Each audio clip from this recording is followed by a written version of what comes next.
Welcome friends, आपका mission achieve channel में स्वागत है। देखिए फ्रेंड्स, आज का हमारा टॉपिक रहने वाला है कार्बन एंड इट्स कंपाउंड। ये हमारा चैप्टर नंबर 4 है। इससे पहले हमने पहला, दूसरा और तीसरा चैप्टर कंप्लीट कर दिया। वो हमारे यूट्यूब चैनल पे अपलोड है। और हमारे जो केमिस्ट्री है ना, उसमें सिर्फ 4 ही चैप्टर आएंगे।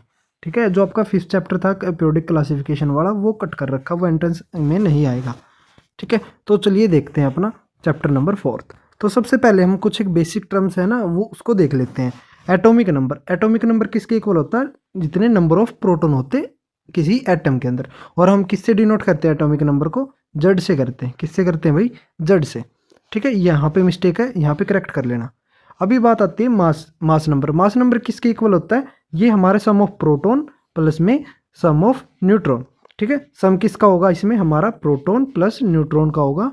और वो किसके इक्वल होगा? हमारा एटॉमिक मास के। और एटॉमिक मास को किससे डिनोट करते हैं? ए से डिनोट करते हैं। ध्यान रखना, ए से एटॉमिक मास होता है, जेड से हमारा एटॉमिक नंबर होता है। ये मिस्टेक है, सिली मिस्टेक है, यहाँ पे आप ठीक कर सकते हो इसको, एटॉमिक नंबर। ठीक है, अभी देखिए कि हम कैसे रिप्रेजेंट कर सकते हैं। कोई भी हमारा एलिमेंट एक्स मान लिया हमने, ए ऊपर हम लिखते हैं उसका एटॉमिक नंबर, नीचे उसका एटॉमिक मास आ जाता है। ठीक है, या फिर आप ऐसे भी लिख सकते हो, ये हमारा एक्स कोई भी एलिमेंट होगा, ये इसका हमारा एटॉमिक नंबर हो गया, ऊपर एटॉमिक मास आ जाएगा। ठीक है, ऐसे भी लिख सकते हैं। ज़्यादातर ऐसे ही लिखा जाता है, बट इसमें नोटेशन के कोई वो आपको प्रॉब्लम नहीं है। मेन बात है कि आपको ये टर्म्स पता होनी चाहिए कि हमारा एटॉमिक नंबर क्या होता है, जितने नंबर ऑफ प्रोटॉन होते हैं किसी भी एलिमेंट के अंदर, या फिर किसी एटम बोल सकते हो आप। ठीक है, उसको हम क्या बोलेंगे? एटॉमिक नंबर बोलेंगे। और मास नंबर किसके इक्वल होगा? ये हमारा किसके इक्वल होता है? मास नंबर होता है हमारा। एटॉमिक मास बोल रहे हैं, फिर मास नंबर बोल लो, नंबर ऑफ प्रोटॉन प्लस में नंबर ऑफ न्यूट्रॉन। ठीक है, इन दोनों के इक्वल होता है, इनके सम के। अभी बात आती है, सबसे पहले हम देखते हैं कार्बन के बारे में। कार्बन हमारा एलिमेंट है जो बिलोंग करता है 14th ग्रुप और second period of the modern periodic table. ठीक है, मॉडर्न पीरियोडिक टेबल के 14वें ग्रुप और दूसरे पीरियड के अंदर लाई करता है। ठीक है, तो टोटल नंबर ऑफ हमारे ग्रुप्स कितने हैं? 18 है। और पीरियड्स कितने हैं? 7 है। ठीक है, ये हमारे मॉडर्न पीरियोडिक टेबल में है भाई।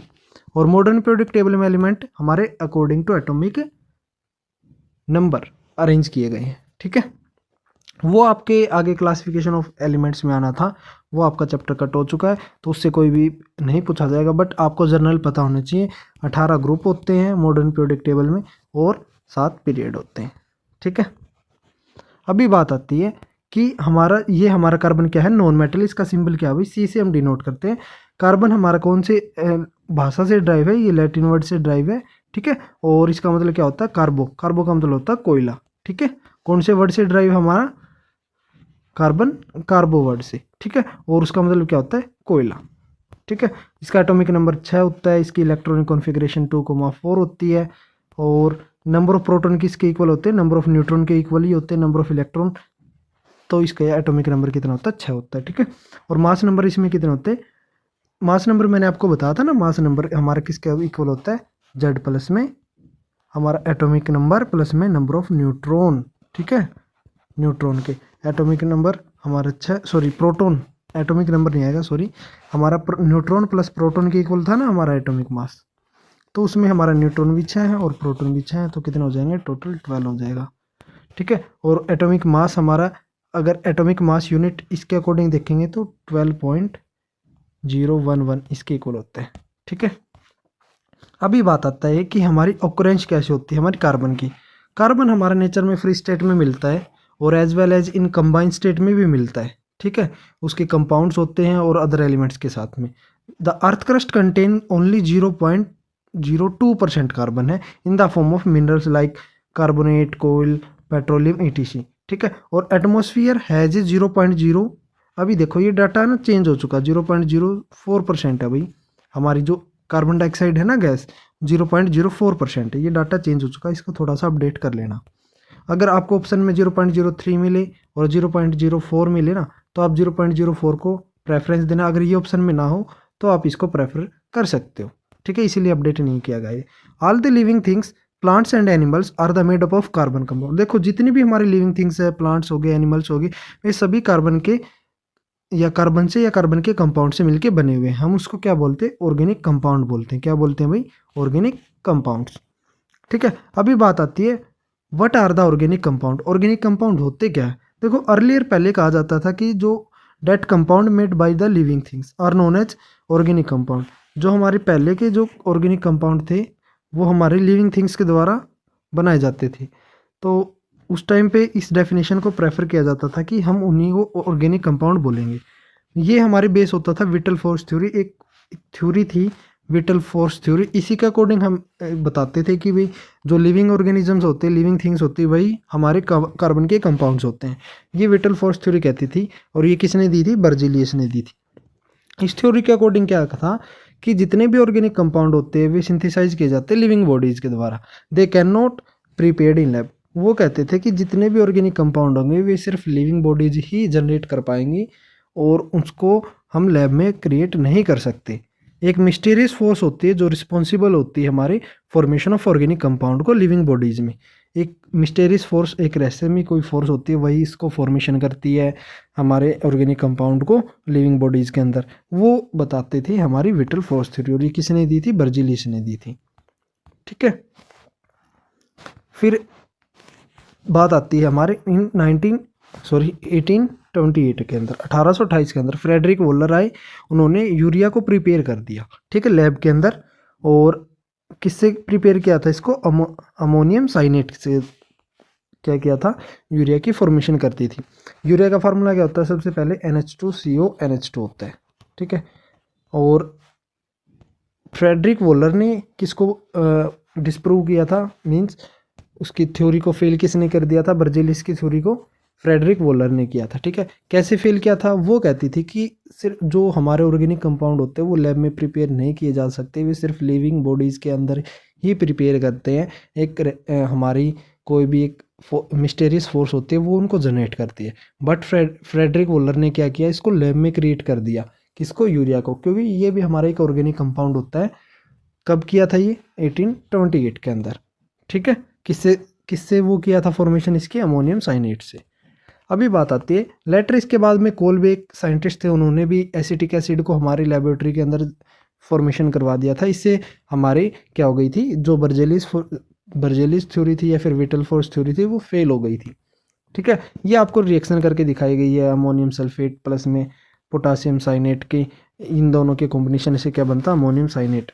ठीक है, और पोटासियम सल्फेट, इसको हम इनके बाद में रीअरेंज होते हैं, इनके अंदर जो बॉन्ड्स होते हैं, केमिकल बॉन्ड होते हैं, फिर हमारे यूरिया की फॉर्मेशन होती है। मेन बात है कि अगर आपसे पूछ ले कि यूरिया की फॉर्मेशन कौन से साइंटिस्ट ने की थी, फ्रेडरिक वोलर ने की थी, 1828 में की थी। अगर आपसे पूछ ले विटल फोर्स थ्योरी किसने फेल की थी, तो भी फ्रेडरिक वोलर का ही नाम आएगा। ठीक है, 1828 के अंदर। फिर बात आती है हमारी, what about the vital force theory, these new experiments leads to the, disprove कर दिया था इसको हमारे विटल फोर्स थ्योरी को। और न्यू डेफिनेशन निकल के आई थी हमारे ऑर्गेनिक कंपाउंड की, क्या आई थी, compound made from hydrogen and carbon and it's derivative. उसको हम क्या बोलते हैं, ऑर्गेनिक कंपाउंड बोलते हैं। ऑर्गेनिक कंपाउंड की अब क्या डेफिनेशन आई कि जो भी हमारे कंपाउंड है वो हमारे हाइड्रोकार्बन से या फिर उसके डेरिवेटिव से मिलके बनते हैं ना, वो हमारे ऑर्गेनिक कंपाउंड होंगे। ठीक है, और organic chemistry is the branch of science deals with the study of organic compound.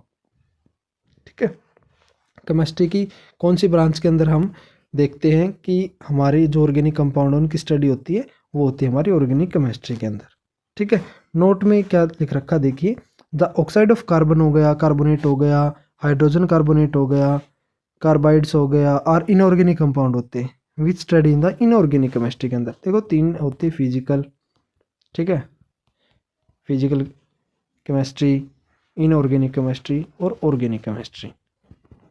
ठीक है, ऑर्गेनिक के अंदर हम ऑर्गेनिक कंपाउंड के बारे में देखते हैं हमारे, और इनऑर्गेनिक के अंदर ये अभी देखा ऑक्साइड ऑफ कार्बन, कार्बोनेट, इसके बारे में देखते हैं। फिजिकल के अंदर हमारे फिजिकल केमिस्ट्री को देखते हैं, वो आगे आपके पढ़ा देंगे आपके 11th-12th के अंदर, बट अभी इतना ही ध्यान रखना आप लोग। ठीक है, फिर बात आती है how to check the presence of carbon in a compound.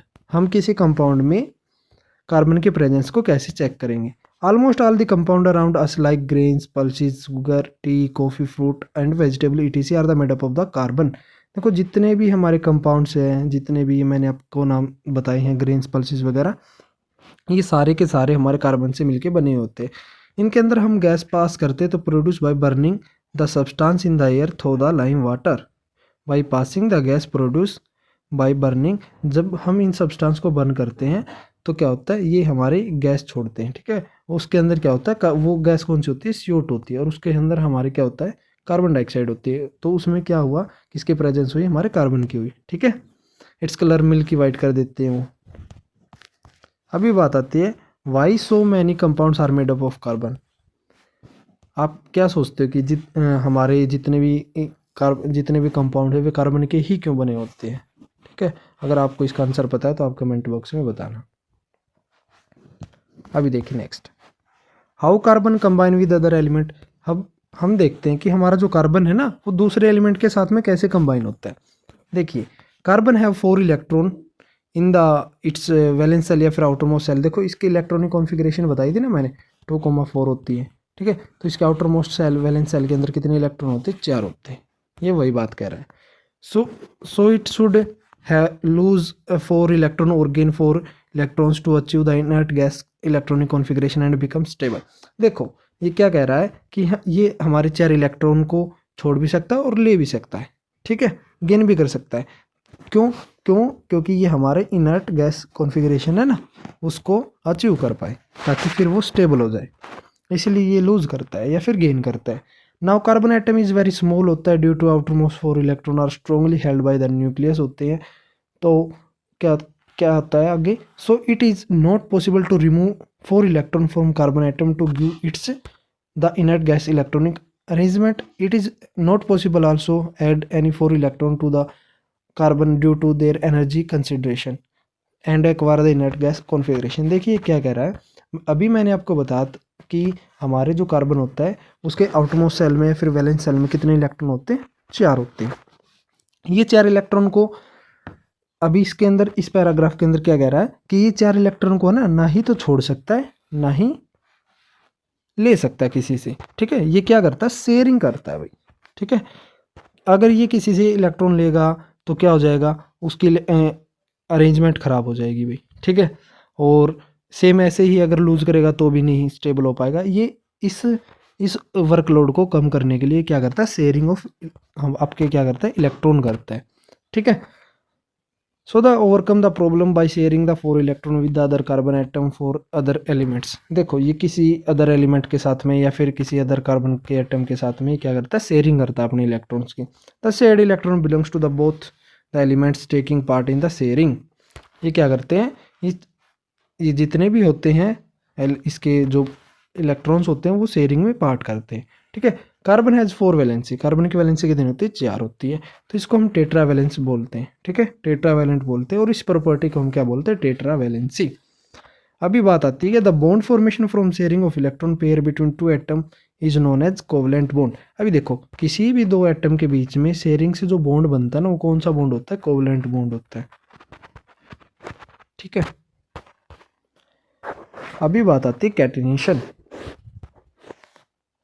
Catenation क्या होती है, the property of an atom of an element to combine with other atom of the same element to form a long chain is known as catenation या self linkage property. देखो कोई भी हमारा element का atom होगा ना, जैसे हमने कार्बन को कंसिडर किया, जैसे कोई भी एलिमेंट हमारा कार्बन के एटम हुए, ये एक दूसरे के साथ में ना बहुत लंबी चेन बना सकते हैं, ठीक है। इसी को सेल्फ लिंकेज प्रॉपर्टी बोलते हैं। अभी बात आती है carbon possess the property of catenation and can form a long chain of carbon atom. Carbon क्या करता है, ऐसी ये प्रॉपर्टी कैटिनेशन की प्रॉपर्टी शो करता है और एक बहुत लंबी चेन बना सकता है कार्बन के एटम्स की।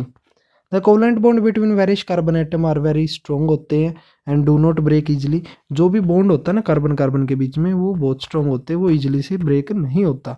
The reason for the formation of strong bond by carbon atom is their small size. देखिए यही रीज़न है कि जो स्ट्रॉन्ग बॉन्ड होता है ना कार्बन कार्बन के बीच में, तो उसी का साइज कम छोटा, इसीलिए साइज छोटा होता है, ठीक है। Due to the small size of carbon atom their nucleus hold the shared pair of electron between the atom strongly. ये क्या करता है, इसके छोटे साइज होने के कारण ही वजह से ही न्यूक्लियस होल्ड कर पाता है शेयर पेयर ऑफ इलेक्ट्रॉन को easily, leading to the formation of strong covalent bond. इसीलिए वो कार्बन कार्बन के बीच में स्ट्रॉन्ग कोवलेंट बॉन्ड बना पाता है।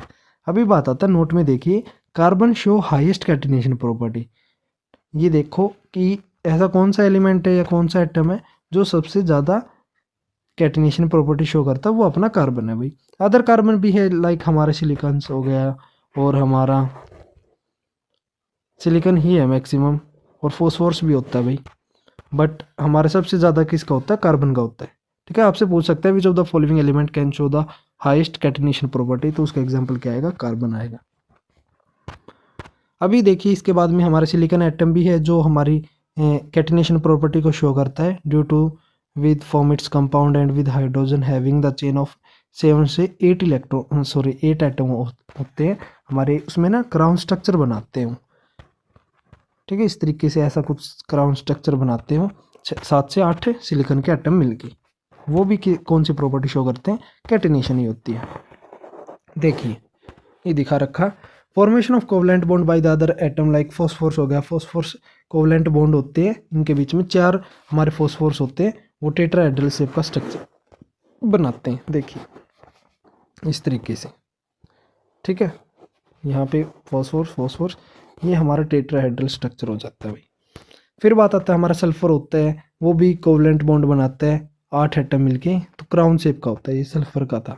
ठीक है, S8 है ना, वो क्राउन स्ट्रक्चर होता है हमारा, सिलिकॉन का नहीं है, ये हमारा सल्फर का है। ठीक है, अभी बात आती है next property of covalent bond. Property क्या होती है कोवलेंट बॉन्ड की, देखिए 3 टाइप के बॉन्ड होते हैं, एक तो होता है कोवलेंट, ठीक है, जो हमारे नॉन मेटल के बीच में बनता है। ठीक है, नॉन मेटल के अंदर बनता है बीच में, और मेटल और नॉन मेटल के बीच में जो बॉन्ड बनता है ना, उस बॉन्ड को हम क्या बोलते हैं, आयनिक बॉन्ड बोलते हैं, आयनिक बॉन्ड। और एक होता है कि कोई भी एक एलिमेंट होगा या फिर कोई भी एक एटम होगा, ये दोनों पेयर ऑफ इलेक्ट्रॉन है ना, इसको दे देगा, तो वो हमारा डेटिव बॉन्ड बनाता है। ठीक है, जिसको हम कोऑर्डिनेट बॉन्ड बोलते हैं। ये जस्ट आपकी नॉलेज के लिए था, बाकी आपसे नहीं पूछा जाएगा। अगर पूछ सकते तो मेटल और नॉन मेटल के बीच में पूछ सकते हैं कि उनके बीच में कौन सा बॉन्ड बनता है, तो वो आयनिक बॉन्ड बनता है भाई। ठीक है, अभी देखिए क्या प्रॉपर्टी है होती है हमारी कोवलेंट बॉन्ड की, लो मेल्टिंग पॉइंट होता है, लो ही बॉइलिंग पॉइंट होता है due to unavailability of free electron. देखो जो हमारा कोवलेंट बॉन्ड होता है ना, उसमें हमारे जैसे कार्बन के ना 4 वैलेंस इलेक्ट्रॉन होते हैं, तो ये शेयरिंग में आ जाते हैं, ये 3 हमारे हाइड्रोजन से अटैच होते हैं, तो इनका है ना लो ही मेल्टिंग पॉइंट होता है, लो ही बॉइलिंग पॉइंट होता है। क्यों, क्योंकि इसमें कोई भी फ्री इलेक्ट्रॉन नहीं होता। नॉन कंडक्टर होते हैं इलेक्ट्रिसिटी का due to weak force of attraction होते हैं इनमें। ठीक है, फ्री इलेक्ट्रॉन भी नहीं होता और इनके बीच में वीक फोर्स ऑफ अट्रैक्शन होता है, तो ये नॉन कंडक्टर होते हैं। जैसे ही अब बात देखिए इसकी मेल्टिंग पॉइंट और बॉइलिंग पॉइंट, ये आपको डाटा शो करके दिखाया गया है, बाकी इनको आपको याद करने की कोई ज़रूरत नहीं है। इसमें सिर्फ आपको ये दिखाया गया है कि एसिटिक एसिड है, इसका मेल्टिंग पॉइंट 290 होता है और 391 इसका बॉइलिंग पॉइंट होता है। क्लोरोफॉर्म आ गई, क्लोरोफॉर्म का फॉर्मूला याद रख लेना यहाँ पे CHCl3। ठीक है, इथेनॉल का इतना होता है और मीथेन का इतना होता है, आपको इतना ही ध्यान रखना था। ठीक है, ये प्रॉपर्टी होती है हमारी कोवलेंट बॉन्ड की। अभी बात आती है एलोट्रोप ऑफ कार्बन। कार्बन के एलोट्रोप कौन कौन से हैं। एलोट्रोप पहले होता क्या, देखिए different form in which element occur with the same chemical property but different physical property. इसमें क्या होता है हमारा, कोई भी एटम होगा किसी भी एलिमेंट का, उसकी केमिकल प्रॉपर्टी तो सेम होगी बट फिजिकल प्रॉपर्टी है वो डिफरेंस होगी। ठीक है, इसमें केमिकल प्रॉपर्टी सेम रहेगी और फिजिकल प्रॉपर्टी क्या हो जाएगी, डिफरेंस हो जाएगी। अभी बात आती है in the free state carbon ओकर मेनली 2 फॉर्म में, फ्री स्टेट की बात कर रहा है ये। ठीक है, 2 फॉर्म में आता है, डायमंड की और ग्रेफाइट की। ये हमारी इसकी 2 फॉर्म होती है एलोट्रोप की, होती थर्ड भी है कौन सी है, however another allotrope of carbon is known as buckminsterfullerene. Free state की बात आ जाए तो 2 थी, अगर आपसे पूछ ले कि हमारा जो एलोट्रोप होते हैं कार्बन के कितने होते हैं, 3 बताओगे उस टाइम पे आप। ठीक है, फ्री स्टेट की बात बोले ना, तब उस टाइम पे आपको 2 बोलना है, अदरवाइज आप कितने बोलोगे, 3 बोलोगे। एलोट्रोप के कितने होते हैं, 3 होते हैं। कौन कौन से, डायमंड, ग्रेफाइट और बकमिंस्टर फुलरिन। ठीक है, अभी बात आती है हमारे डायमंड के बारे में। डायमंड हमारा कलरलेस होता है और ट्रांसपेरेंट सब्सटेंस होता है, हार्डेस्ट सब्सटेंस नोन है अभी तक का।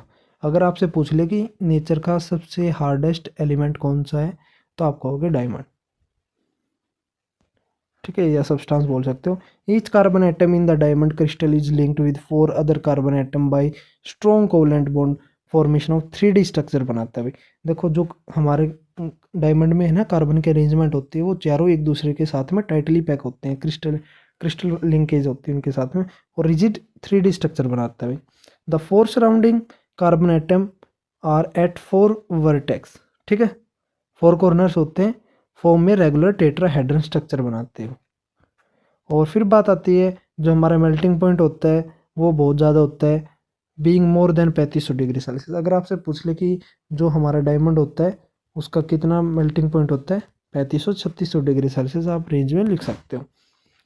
ग्रेट हार्डेस्ट डायमंड अभी तक का, make useful for making rocks borer, ये हमारे रॉक बोरिंग में हेल्प करता है, ठीक है, ड्रिलिंग में हेल्प करता है, फॉर मेकिंग ग्लास कटर इसमें भी हेल्प करते हैं भाई हम इसका डायमंड का।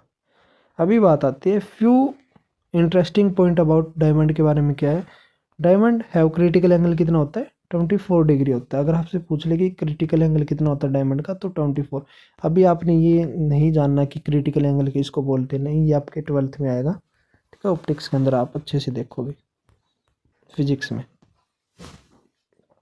अभी बात आती है synthetic diamond can be made by using pure carbon to high temperature and high pressure.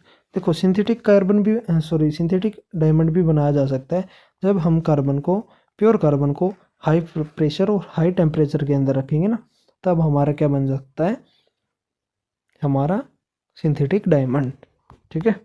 अभी बात आती है ग्रेफाइट की। ग्रेफाइट क्या होता है, हमारा ग्रेइस ब्लैक ओपेक सब्सटेंस होता है। ग्रेफाइट हमारा सॉफ्ट होता है और स्लिपरी होता है टच में, ठीक है, लाइटर होता है अदर लाइक हमारा डायमंड से भी हल्का होता है ये हमारा, और ये इलेक्ट्रिसिटी को कंडक्ट कर सकता है।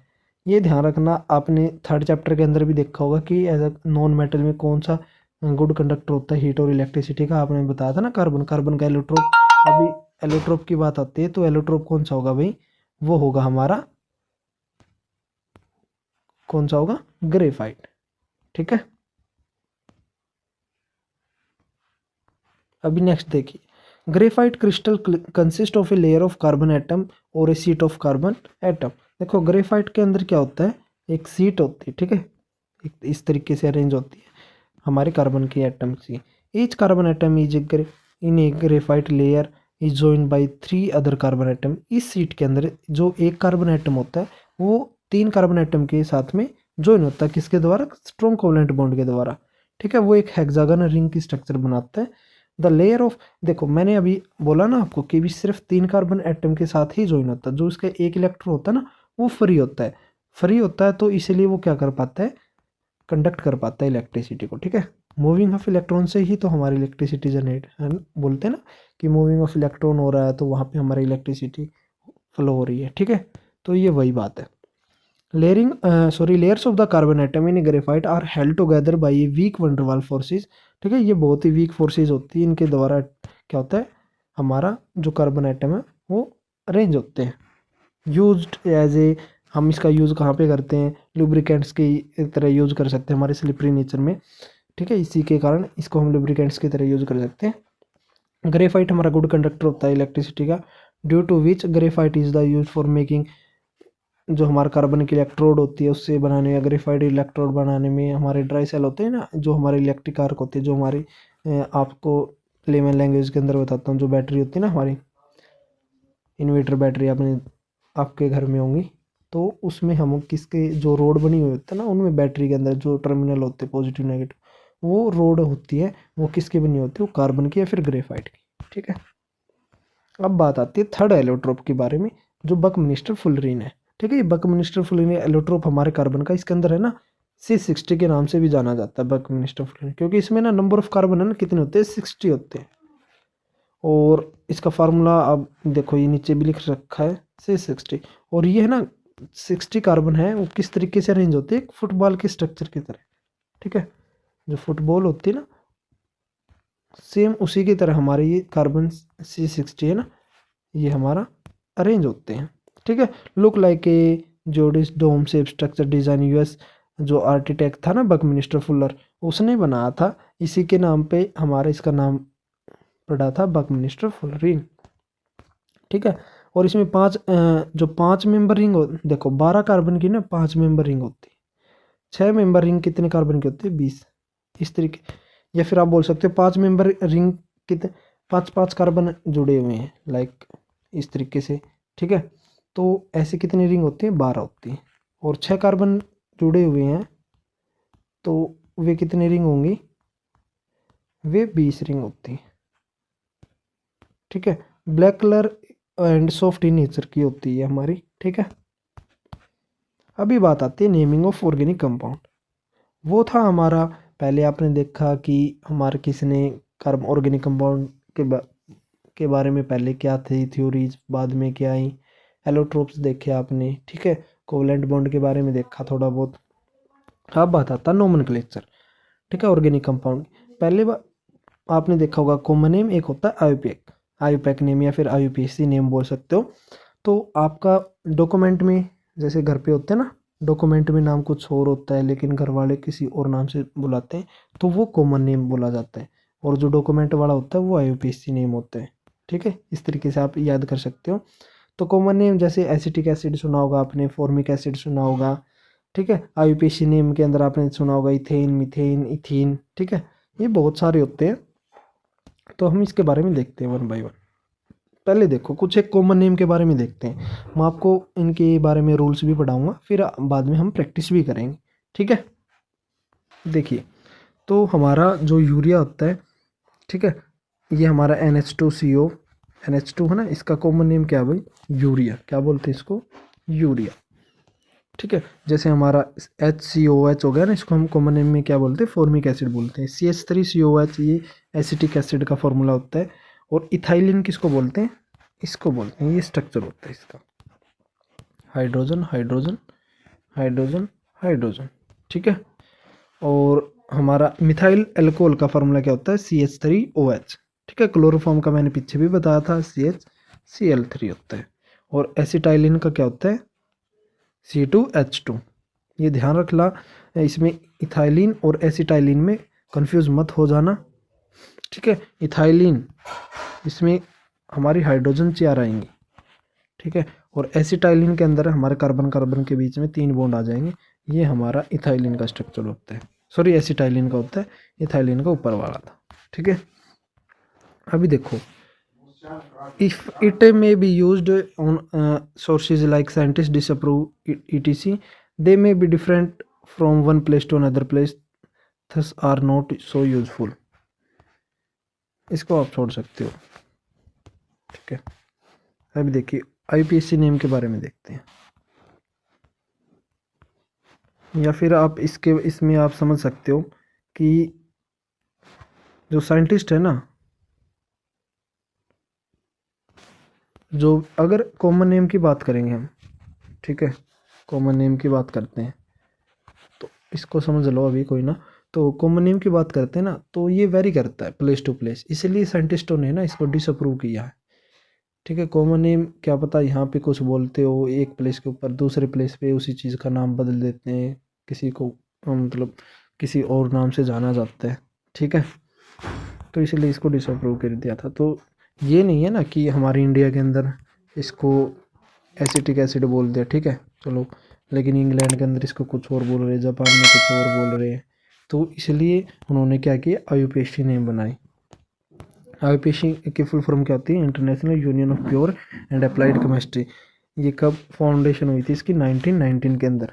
कब हुई थी भाई, 1919 के अंदर। ये कहाँ पे है, जिनेवा स्विट्ज़रलैंड, ठीक है, स्विट्ज़रलैंड में। तो international organisation for the naming of organic compound that are accepted all over the world. तो ये जो हमारे नेम बनाए गए थे, ये सारे इंटरनेशनली हमारे क्या करते हैं, इसको एक्सेप्ट किया जाता है वर्ल्ड में। अब बात आती है हमारी हाइड्रोकार्बन के बारे में। एक compound made of hydrogen and carbon only. कोई भी कंपाउंड जैसे वो सिर्फ हमारे हाइड्रोजन या फिर कार्बन का ही बना होना चाहिए, उसको हम क्या बोलेंगे, हाइड्रोकार्बन बोलेंगे। तो इसका एग्जांपल आता है, जैसे मिथेन आता है CH4 हो गया, इथेन आता है C2H6 हो गया, इथीन आता है C2H4 हो गया, इथाइन आता है C2H2 हो गया। तो ये हमारे क्या हो गए, इसके ये जितने भी ये कंपाउंड मैंने आपको बताए हैं, ये हमारे सिर्फ कार्बन और हाइड्रोजन के बने हुए हैं। मोस्ट इम्पोर्टेंट नेचुरल सोर्स हैं हमारे हाइड्रोकार्बन इज पेट्रोलियम हो गया, ठीक है। अगर आपसे पूछ ले कि नेचुरल जो सोर्स कौन सा है हमारे हाइड्रोकार्बन कंपाउंड का, तो आप बोल सकते हो पेट्रोलियम हो गया, फिर क्रूड ऑयल हो गया। अब बात आती है हाइड्रोकार्बन कंपाउंड है ना, दो टाइप के होते हैं, सैचुरेटेड, अनसैचुरेटेड। सैचुरेटेड का मतलब होता है कार्बन कार्बन के बीच में सिंगल बॉन्ड होता है, ठीक है। और हमारे अनसैचुरेटेड में कार्बन कार्बन के बीच में डबल या फिर ट्रिपल बॉन्ड भी हो सकते हैं भाई, ठीक है। तो वो हमारे अनसैचुरेटेड के अंदर आते हैं। इसके अंदर सैचुरेटेड का एल्कीन आ गया, अनसैचुरेटेड में एल्कीन अल्काइन। एल्कीन के अंदर कार्बन कार्बन के बीच में डबल बॉन्ड होते हैं, अल्काइन के अंदर कार्बन कार्बन के बीच में ट्रिपल बॉन्ड होते हैं। अभी देखिए सैचुरेटेड हाइड्रोकार्बन कंपाउंड। सैचुरेटेड में क्या होता है, दीज आर दी का hydrocarbon compound contain only single bond between carbon carbon atom. Carbon carbon atom के बीच में कौन सा बॉन्ड होता है, सिर्फ सिंगल बॉन्ड होता है, ठीक है। जैसे अल्कीन आ गया। अनसैचुरेटेड हाइड्रोकार्बन कंपाउंड में क्या आ गया, ऐसे हाइड्रोकार्बन कंपाउंड जिनके बीच में या तो डबल बॉन्ड होते हैं या फिर कार्बन कार्बन के बीच ट्रिपल बॉन्ड होते हैं। इसके अंदर हमारा अल्कीन अल्काइन आ गया। अल्कीन के अंदर हमारे कार्बन कार्बन के बीच में डबल बॉन्ड होते हैं, और अल्काइन के बीच में, अल्काइन क्या होता है, अल्काइन में कार्बन कार्बन के बीच में ट्रिपल बॉन्ड होते हैं, ठीक है। अभी देखते हैं पहला अल्कीन के बारे में। अल्कीन को हम क्या बोलते हैं, दूसरा नाम पैराफिन भी बोला जाता है, वैक्स लाइक सब्सटेंस होता है ये टाइप से। These are the hydrocarbon compound that contain only single bond between carbon carbon atom. इनके बीच में कार्बन कार्बन के बीच में सिंगल बॉन्ड होगा। ये लेस रिएक्टिव होते हैं, मोर स्टेबल कंपाउंड होते हैं, जो अदर होते हैं ना हमारे, लाइक अल्कीन अल्काइन, उनसे स्टेबल ये होते हैं। इसका जर्नल फार्मूला जो होता है हमारा अल्कीन का, वो होता है हमारा CnH2n+2, ठीक है, CnH2n+2, ठीक है। एन यहाँ पे किसको डिनोट करा है, नंबर ऑफ कार्बन को, ठीक है। और इसका जो पहला मेंबर होता है वो कौन सा होता है, मीथेन होता है। देखिए मैं इसी फॉर्मूले से जनरेट करता हूँ, एन की जगह पे मैं 1 पुट करूँगा, ठीक है। 1H2 इंटू में 1 प्लस में 2, ठीक है। C1H2+2 तो कितना हो जाएगा, CH4, ठीक है। ये इसका पहला मेंबर होता है, ठीक है। अल्केन का अगर आपसे पूछ ले अल्केन का जो पहला मेंबर होगा वो कौन सा होगा, मीथेन होगा, CH4 होगा, ठीक है। अब बात आती है अल्कीन की। अल्कीन को हम दूसरे किस नाम से जानते हैं, ओलिफिन्स, ठीक है। ओलिफिन्स के नाम से जानते हैं। ये ओल फॉर्मिंग कंपाउंड्स होते हैं। These are the hydrocarbon contain, जिसमें एक से ज़्यादा होते हैं, या फिर आप बोल सकते हो डबल बॉन्ड होते हैं, कार्बन कार्बन के बीच में ना डबल बॉन्ड हो तो वो हमारा अल्कीन होगा। These are the more reactive होते हैं और लेस स्टेबल होते हैं अल्कीन से, और इनका जनरल फार्मूला होता है CN और H2n होता है, ठीक है। एन हमारा नंबर ऑफ कार्बन हो गया, यहाँ पे 2 हो जाएंगे, 2 इंटू में 2, C2H4। इसका जो पहला मेंबर होगा वो क्या होगा, इथीन होगा, इथीन, ठीक है।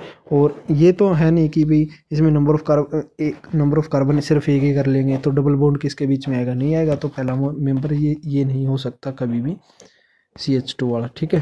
तो इसका फार्मूला जो पहला मेंबर होगा ना अल्कीन के जो ग्रुप होगा उसका होगा इथीन, उसका फार्मूला क्या होता है, C2H4, क्लियर। अभी नेक्स्ट देखते हैं अल्काइन। अल्काइन क्या होता है, जिसमें कार्बन कार्बन के बीच में ट्रिपल बॉन्ड हो, प्रेजेंट हो, वो हमारा कौन सा होगा, अल्काइन होगा, ठीक है। और अल्काइन का जो पहला मेंबर होता है वो कौन सा होगा, इथाइन, ठीक है। ये चेंज कर लेना इसको, इथाइन होगा भाई। इसमें कार्बन कार्बन के बीच में कितने होते हैं, ट्रिपल बॉन्ड होते हैं, ठीक है। इथाइन होगा इसका पहला मेंबर, याद रख लेना इसको। और इसका जर्नल फार्मूला होता है CnH2n-2। ये आपसे पूछ सकते हैं कि जर्नल फार्मूला बताओ अल्कीन का, अल्काइन का, ठीक है। अभी बात आती है साइक्लिक हाइड्रोकार्बन कंपाउंड्स। देखो हाइड्रोकार्बन का मतलब होता है कि जो हाइड्रोजन और कार्बन से मिलके बने जो कंपाउंड। बट साइकिल का मतलब क्या होगा, जो साइकिल एक रिंग की अरेंजमेंट हो, कोई भी रिंग बना सकते, लाइक ट्रायंगुलर बना दिया, इस तरह स्क्वायर से बना दिया, ठीक है, ये बना दिया इस तरीके से, ठीक है, बेंजीन रिंग बना दी। ये हमारे किसके अंदर आ जाते हैं, साइक्लिक के अंदर आ जाते हैं। If the carbon atom are arranged in close ring की अरेंजमेंट में हमारे कार्बन एटम अरेंज्ड होते हैं तो उसको हम क्या बोलते हैं, साइक्लिक हाइड्रोकंपाउंड बोलते हैं, साइक्लिक हाइड्रोकार्बन बोलते हैं। दो टाइप के होते हैं, सैचुरेटेड और अनसैचुरेटेड। सैचुरेटेड में वही है, कार्बन कार्बन के बीच में सिंगल बॉन्ड होता है, अनसैचुरेटेड में डबल या फिर ट्रिपल बॉन्ड होता है। ठीक है, अभी बात आती है साइक्लिक सैचुरेटेड साइक्लिक हाइड्रोकार्बन्स। इसको हम क्या बोलते हैं, साइक्लो अल्केन्स भी बोला जाता है इसको। ठीक है, देखो इसमें वर्ड कर दिया ना, साइक्लिक हाइड्रोकार्बन कंपाउंड। सैचुरेटेड का मीन्स है कार्बन कार्बन के बीच में सिंगल बॉन्ड हो। इसका जनरल फॉर्मूला होगा CnH2n होगा, ध्यान रखना। ये सैचुरेटेड साइक्लिक हाइड्रोकार्बन कंपाउंड का जो है फॉर्मूला है। और इसमें जो नंबर ऑफ कार्बन है ना, 2 से ज़्यादा ही होनी चाहिए, क्योंकि देखो 2 से कोई रिंग नहीं बनती, 3 से तो बन जाती है, इसलिए 3 मिनिमम रखा गया। तो इसका जो पहला मेंबर होगा ना सैचुरेटेड साइक्लिक हाइड्रोकार्बन्स का, वो कौन सा होगा, साइक्लोप्रोपेन होगा। ठीक है, C3H6 ये वाला। ये जो भी यहाँ पे है ना, इस तरीके से कार्बन को डिनोट करते हैं। ठीक है, यहाँ पे हाइड्रोजन आ जाएंगे, ये वैलेंसी पूरी हो जाएगी। अभी बात आती है हमारे अनसैचुरेटेड हाइड्रोकार्बन के बारे में। अनसैचुरेटेड हाइड्रोकार्बन में क्या होता है, कार्बन कार्बन के बीच में डबल या फिर ट्रिपल बॉन्ड होते हैं। तो मेनली एक ही आपसे पूछा जाता है कि अनसैचुरेटेड हाइड्रोकार्बन कंपाउंड कौन सा है, वो बेंजीन है, जिसको हम एरोमेटिक कंपाउंड भी बोलते हैं। ठीक हो, इसको ऐसे भी डिनोट करते हैं या फिर आप ऐसे भी कर सकते हो, एक छोड़ के एक। ठीक है, इस तरीके से। एक सेकेंड, सॉरी ये इसमें दिखाई रखा है, एक यहाँ पे एक यहाँ पे एक यहाँ पे। ठीक है, अल्टरनेट बॉन्ड हमारे सिंगल डबल होने चाहिए, या फिर आप इसको ऐसे भी डिनोट कर सकते हो। ठीक है, सर्कुलर में ये रेजोनेंस स्ट्रक्चर अलग होते हैं इनके। फिलहाल आपको ध्यान भी रखना है कि बेंजीन का फार्मूला क्या होता है, C6H6, और साइक्लो हेक्सेन का क्या होता है, C6H12 होता है। ये पेपर में पूछे जाते हैं, साइक्लो हेक्सेन, और ये होता है बेंजीन का। अगर आपसे पूछ ले कि एरोमेटिक स्ट्रक्चर कौन सा होता है, एरोमेटिक रिंग का नाम बताओ, तो आप बता दोगे बेंजीन। ठीक है, नेमिंग ऑफ ऑर्गेनिक कंपाउंड। अभी देखो ये मोस्ट इंपॉर्टेंट है भाई, इसके बाद में ही आपको है ना नेमिंग, अगर आपसे पेपर में पूछ ली जाए तो आप नेमिंग इजीली बता पाओगे। तो नेमिंग कैसे करोगे ऑर्गेनिक कंपाउंड का, पहले लिखा जाता है प्रीफिक्स। देखो प्रीफिक्स का मतलब होता है उपसर्ग, आपने हिंदी में पढ़ा है ना, वैसे ही उपसर्ग किसी शब्द के आगे लग के उनके उसके अर्थ में परिवर्तन कर देते हैं, वो होते हैं। और सफिक्स होता है आपका प्रत्यय, जो हमारे शब्द के पीछे लग के उसके अर्थ में बदलाव कर देते हैं, है ना। तो ये ध्यान रखना। तो पहले लिखा जाता है प्रीफिक्स, फिर वर्ड रूट। वर्ड रूट किसको डिनोट करता है, नंबर ऑफ कार्बन को, नंबर ऑफ कार्बन को। और फिर बात आता है प्राइमरी सफिक्स, ये रिप्रेजेंट करता है हमारे कार्बन कार्बन के बीच में बॉन्ड कैसा है। सेकेंडरी सफिक्स के अंदर आता है कि कोई फंक्शनल ग्रुप तो अटैच नहीं है रिंग के साथ में। ठीक है, ये नीचे भी देख सकते हो कि प्रीफिक्स हमारा नेचर बताता है कार्बन की चेन का, कि स्ट्रेट है, ब्रांच है, साइक्लिक है। ठीक है, वर्ड रूट किसको डिनोट करता है, नंबर ऑफ कार्बन के एटम को। ठीक है, और हमारे जो प्राइमरी सफिक्स होता है वो किसको डिनोट करता है, कार्बन कार्बन के बीच के बॉन्ड को। और सेकेंडरी सफिक्स किसको डिनोट करता है, फंक्शनल ग्रुप को करता है भाई। अभी देखिए वर्ड रूट, ये आपको ध्यान रखने, 10 तक तो याद ही रखने आपने। अगर एक कार्बन होता तो उसको हम क्या बोलते हैं, मिथ बोलते हैं। 2 कार्बन एटम होते तो उसको हम क्या बोलते हैं, इथ बोलते हैं। 3 होते हैं तो प्रोप बोलते हैं। 4 होते हैं तो ब्यूट। 5 होते हैं तो पेंट। 6 होते हैं हेक्स। 7 होते हैं हेप्ट। 8 होता है ऑक्ट। 9 होता है नन। और 10 होते हैं तो टेक बोलते हैं। ठीक है, इस तरीके से ये इसका क्या होता है, वर्ड रूट होता है। और प्राइमरी सफिक्स के अंदर आता है कार्बन कार्बन के बीच में बॉन्ड कैसा है, सिंगल बॉन्ड है तो अल्केन, तो एन लगाएंगे उसके लिए, सफिक्स यूज करेंगे। अगर डबल बॉन्ड होता है तो इन लगाएंगे उसके लिए। ठीक है, अल्किन। अगर ट्रिपल बॉन्ड होता है तो उसके लिए आइन का यूज करेंगे। ठीक है, अभी देखिए फॉर स्ट्रेट चेन अल्केन के लिए हम स्ट्रेट चेन के लिए कैसे लिखते हैं, जैसे C2H6 हो गया। ठीक है, तो स्ट्रेट चेन के लिए अब हम क्या करेंगे, C2H6 2 कार्बन हो गए, और इसके वैलेंसी हम पूरी करते हैं हाइड्रोजन के द्वारा। ठीक है, ये इसका स्ट्रक्चर हो जाएगा। ये स्ट्रेट चेन है जितनी भी बता रखी ना आपको। या फिर आप इसको ऐसे भी लिख सकते हो CH3 या फिर आप इसको ऐसे भी लिख सकते हो C4 है ना H10। अगर आपने स्टेट स्ट्रक्चर बनाना है तो 4 कार्बन आपने डायरेक्ट करने हैं और फिर इनकी वैलेंसी कंप्लीट कर देनी है हाइड्रोजन से, ठीक है।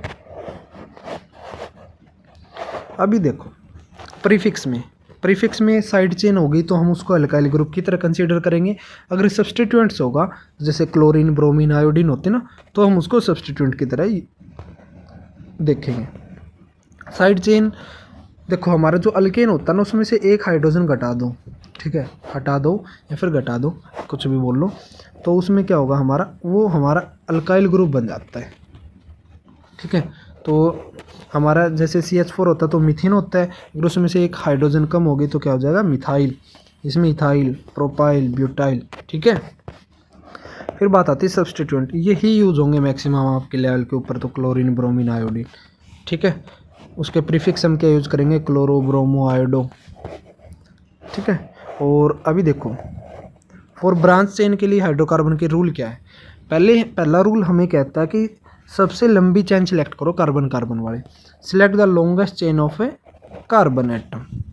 दूसरा रूल क्या कहता है कि नंबरिंग इस तरीके से करो कि जो सब्स्टिट्यूएंट लगा हुआ ना हमारा सब्स्टिट्यूएंट, या वो तो हमारा अल्काइल ग्रुप भी हो सकता है, ठीक है, और हमारा हेलोजन ग्रुप भी हो सकता है कोई भी, जैसे क्लोरीन, ब्रोमीन, आयोडीन, तो उसको ना लोवेस्ट नंबर मिलना चाहिए, मतलब नंबरिंग है वो छोटी मिलनी चाहिए। थर्ड रूल क्या कहता है, अगर IUPAC नेम लिख रहे हो किसी भी कंपाउंड का, तो position and name of alkyl group या substituent just before the naming of parent hydrocarbon. जो हमारा अल्काइल ग्रुप होता है, सब्स्टिट्यूएंट होता है ना, पहले तो उसकी पोजीशन लिखनी की, दूसरे कार्बन पे है मिथाइल ग्रुप अटैच है, ये हमारा मेन जो हाइड्रोकार्बन है ना कंपाउंड, उसके सामने लिखना है ये सब कुछ, ठीक है। जैसे देखिए इसमें जो हमारा कार्बन हो गया, ठीक है, इसमें तो पहला एक ही कार्बन है, पहले आपने लॉन्गेस्ट चेन कर ली, सिलेक्ट की, हाँ चलो एक ही है तो कार्बन एक आ जाएगा। तो हमारे इसमें कौन सा ग्रुप लगा हुआ है, हेलोजन ग्रुप लगा हुआ, तो इसके लिए क्या लिखोगे, 1 क्लोरो मीथेन। कार्बन कार्बन के बीच में कितने बॉन्ड है, सिंगल बॉन्ड है, तो ANE यूज करेंगे सफिक्स, ठीक है। और कितने कार्बन एटम में, एक है, तो वर्ड रूट क्या आ जाएगा, मिथ। इस तरीके से लिखा जाता है। तो सेम ऐसे ही देखो, सबसे पहले इसमें आपने लंबी चेन सिलेक्ट करनी है। नंबरिंग किस साइड से करोगे, इस साइड से करोगे, 1 2, क्यों, क्योंकि हमारा रूल कहता है कि हमारा जो भी सब्स्टिट्यूएंट लगा हुआ है उसको लोवेस्ट नंबर मिलना चाहिए, ठीक है। तो पहले आप क्या लिखोगे, 1, ठीक है, प्राइमरी पहले तो पोजीशन लिखनी है सब्स्टिट्यूएंट की, फिर बताना कि क्या लगा हुआ है, क्लोरो है, स्पेलिंग देख लेना, क्लोरो, ठीक है। और फिर नंबर ऑफ कार्बन आइटम कितने, 2 हैं, तो उसके लिए हम क्या यूज़ करेंगे, इथ।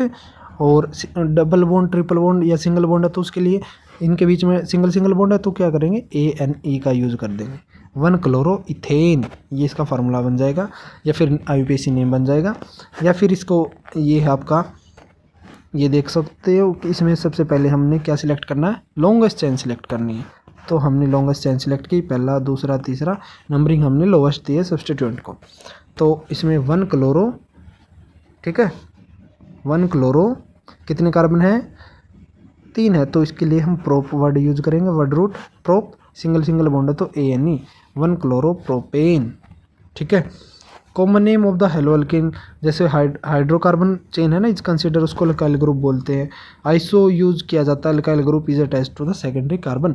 देखो अगर मैं इस तरीके से अटैच कर देता हूँ, ठीक है, यहाँ पे किसी कार्बन को, या फिर हाँ, तो इसको आप बोल सकते हो कि जो सेकेंडरी कार्बन है ना, 1 2 सेकेंडरी कार्बन से हमारा कोई भी अल्काइल ग्रुप अटैच होता है उसको हम आइसो वर्ड यूज़ कर सकते हैं, ठीक है। Alkyl group is use for as a suffix, जो अल्काइल ग्रुप होता है उसको हम यूज़ करते हैं सफिक्स की तरह, ठीक है। देखो एक नोट और दे रखा है इसमें, और ध्यान दो कि नोट में क्या कह रखा है, the element replacing the hydrogen in hydrocarbon compound, उसको हम क्या बोलते हैं, हेट्रो एटम।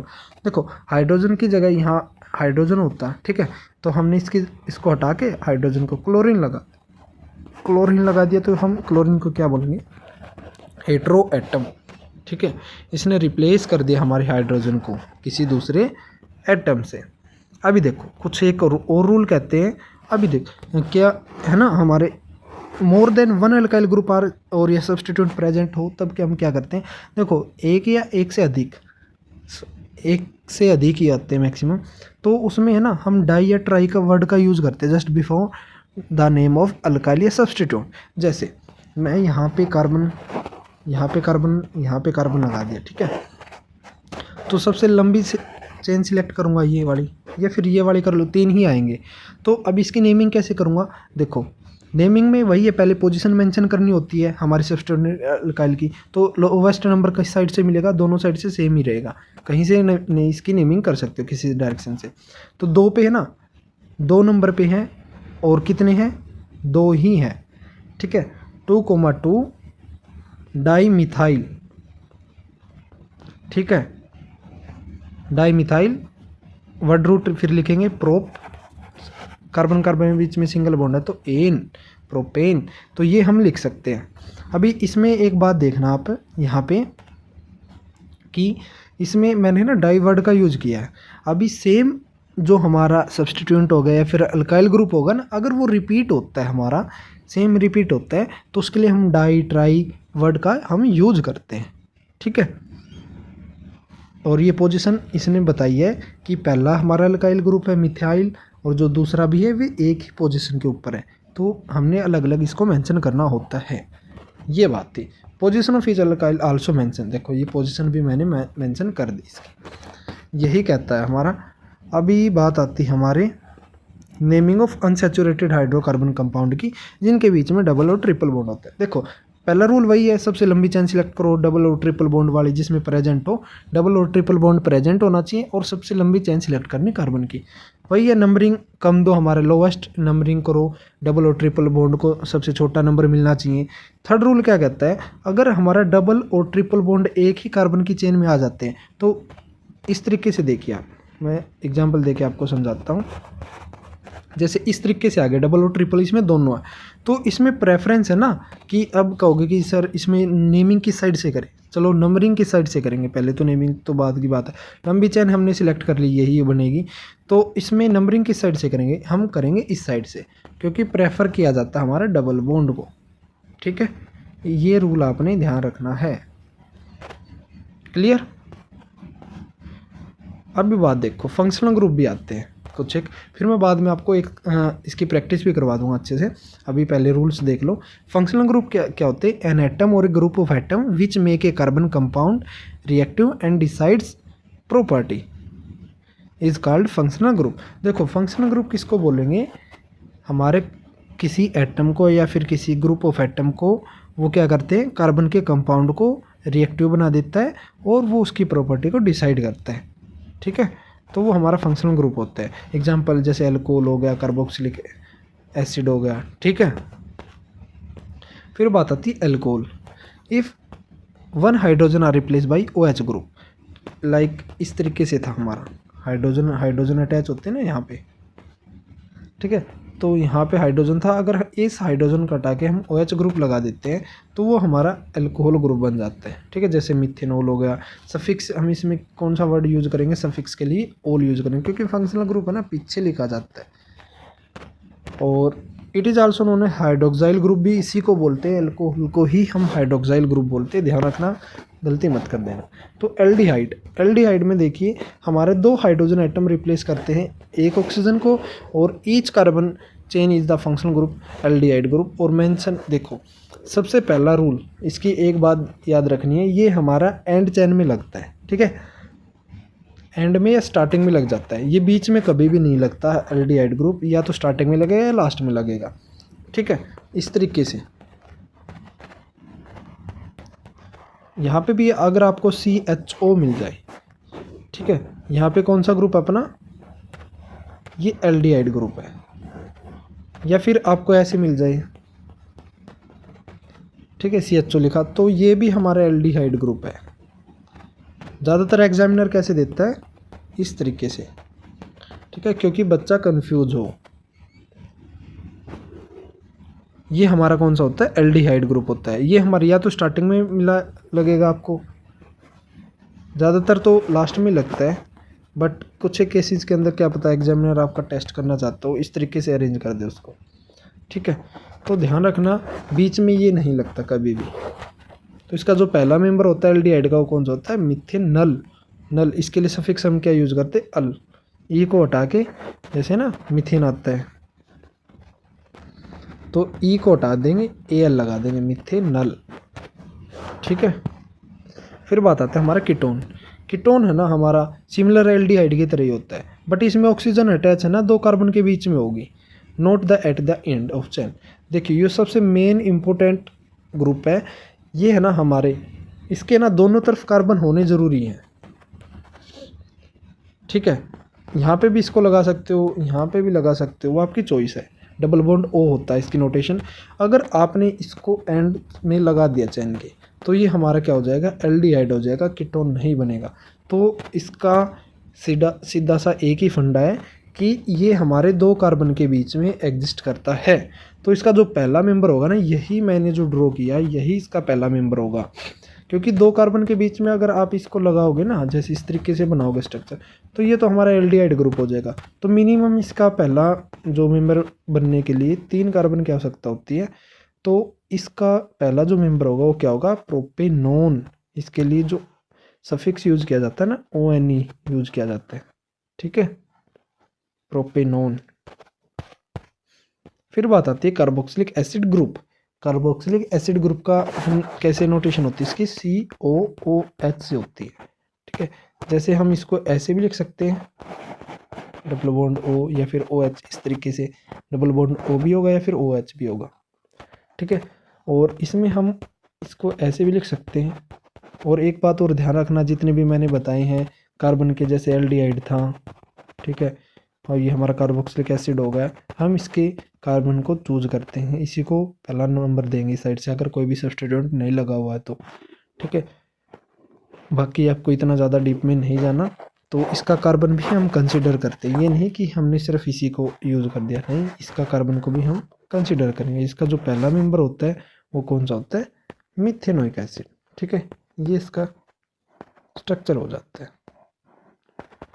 ठीक है, या फिर ऐसे लिख सकते हैं COH, जिसको हम फॉर्मिक एसिड भी बोलते हैं ना। अभी देखिए हम प्रैक्टिस करते हैं हमारे इसके जितने भी ऑर्गेनिक कंपाउंड है ना उससे रिलेटेड।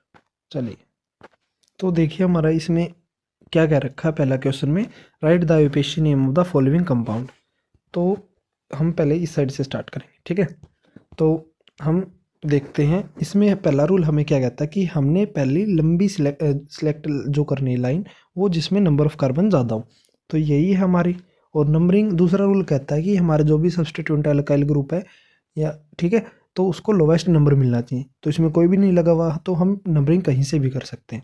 ठीक है, तो मैंने इस साइड से कर दिया। ठीक है, तो इसका पहला रूल हमें कहता है, हमने आईयूपीएसी नेम लिखना ना, तो पहला रूल हमें क्या कहता है कि पहले प्रीफिक्स लिखो। प्रीफिक्स कुछ नहीं लगा हुआ इसमें, ना ही तो कोई साइक्लिक चेन है, ठीक है, ना ही कोई सब्स्टिट्यूएंट है। तो हम इसका सीधे वर्ड रूट पे आएंगे। तो 4 कार्बन के लिए वर्ड रूट क्या यूज़ करते हैं हम, ब्यूट। ठीक है, और कार्बन कार्बन के बीच में सिंगल बॉन्ड है, तो उसके लिए कौन सा क्या यूज़ करेंगे, ANE। ठीक है, प्राइमरी सफिक्स, सेकेंडरी कोई लगा नहीं हुआ, तो उसका क्या नाम बन जाएगा, ब्यूटेन।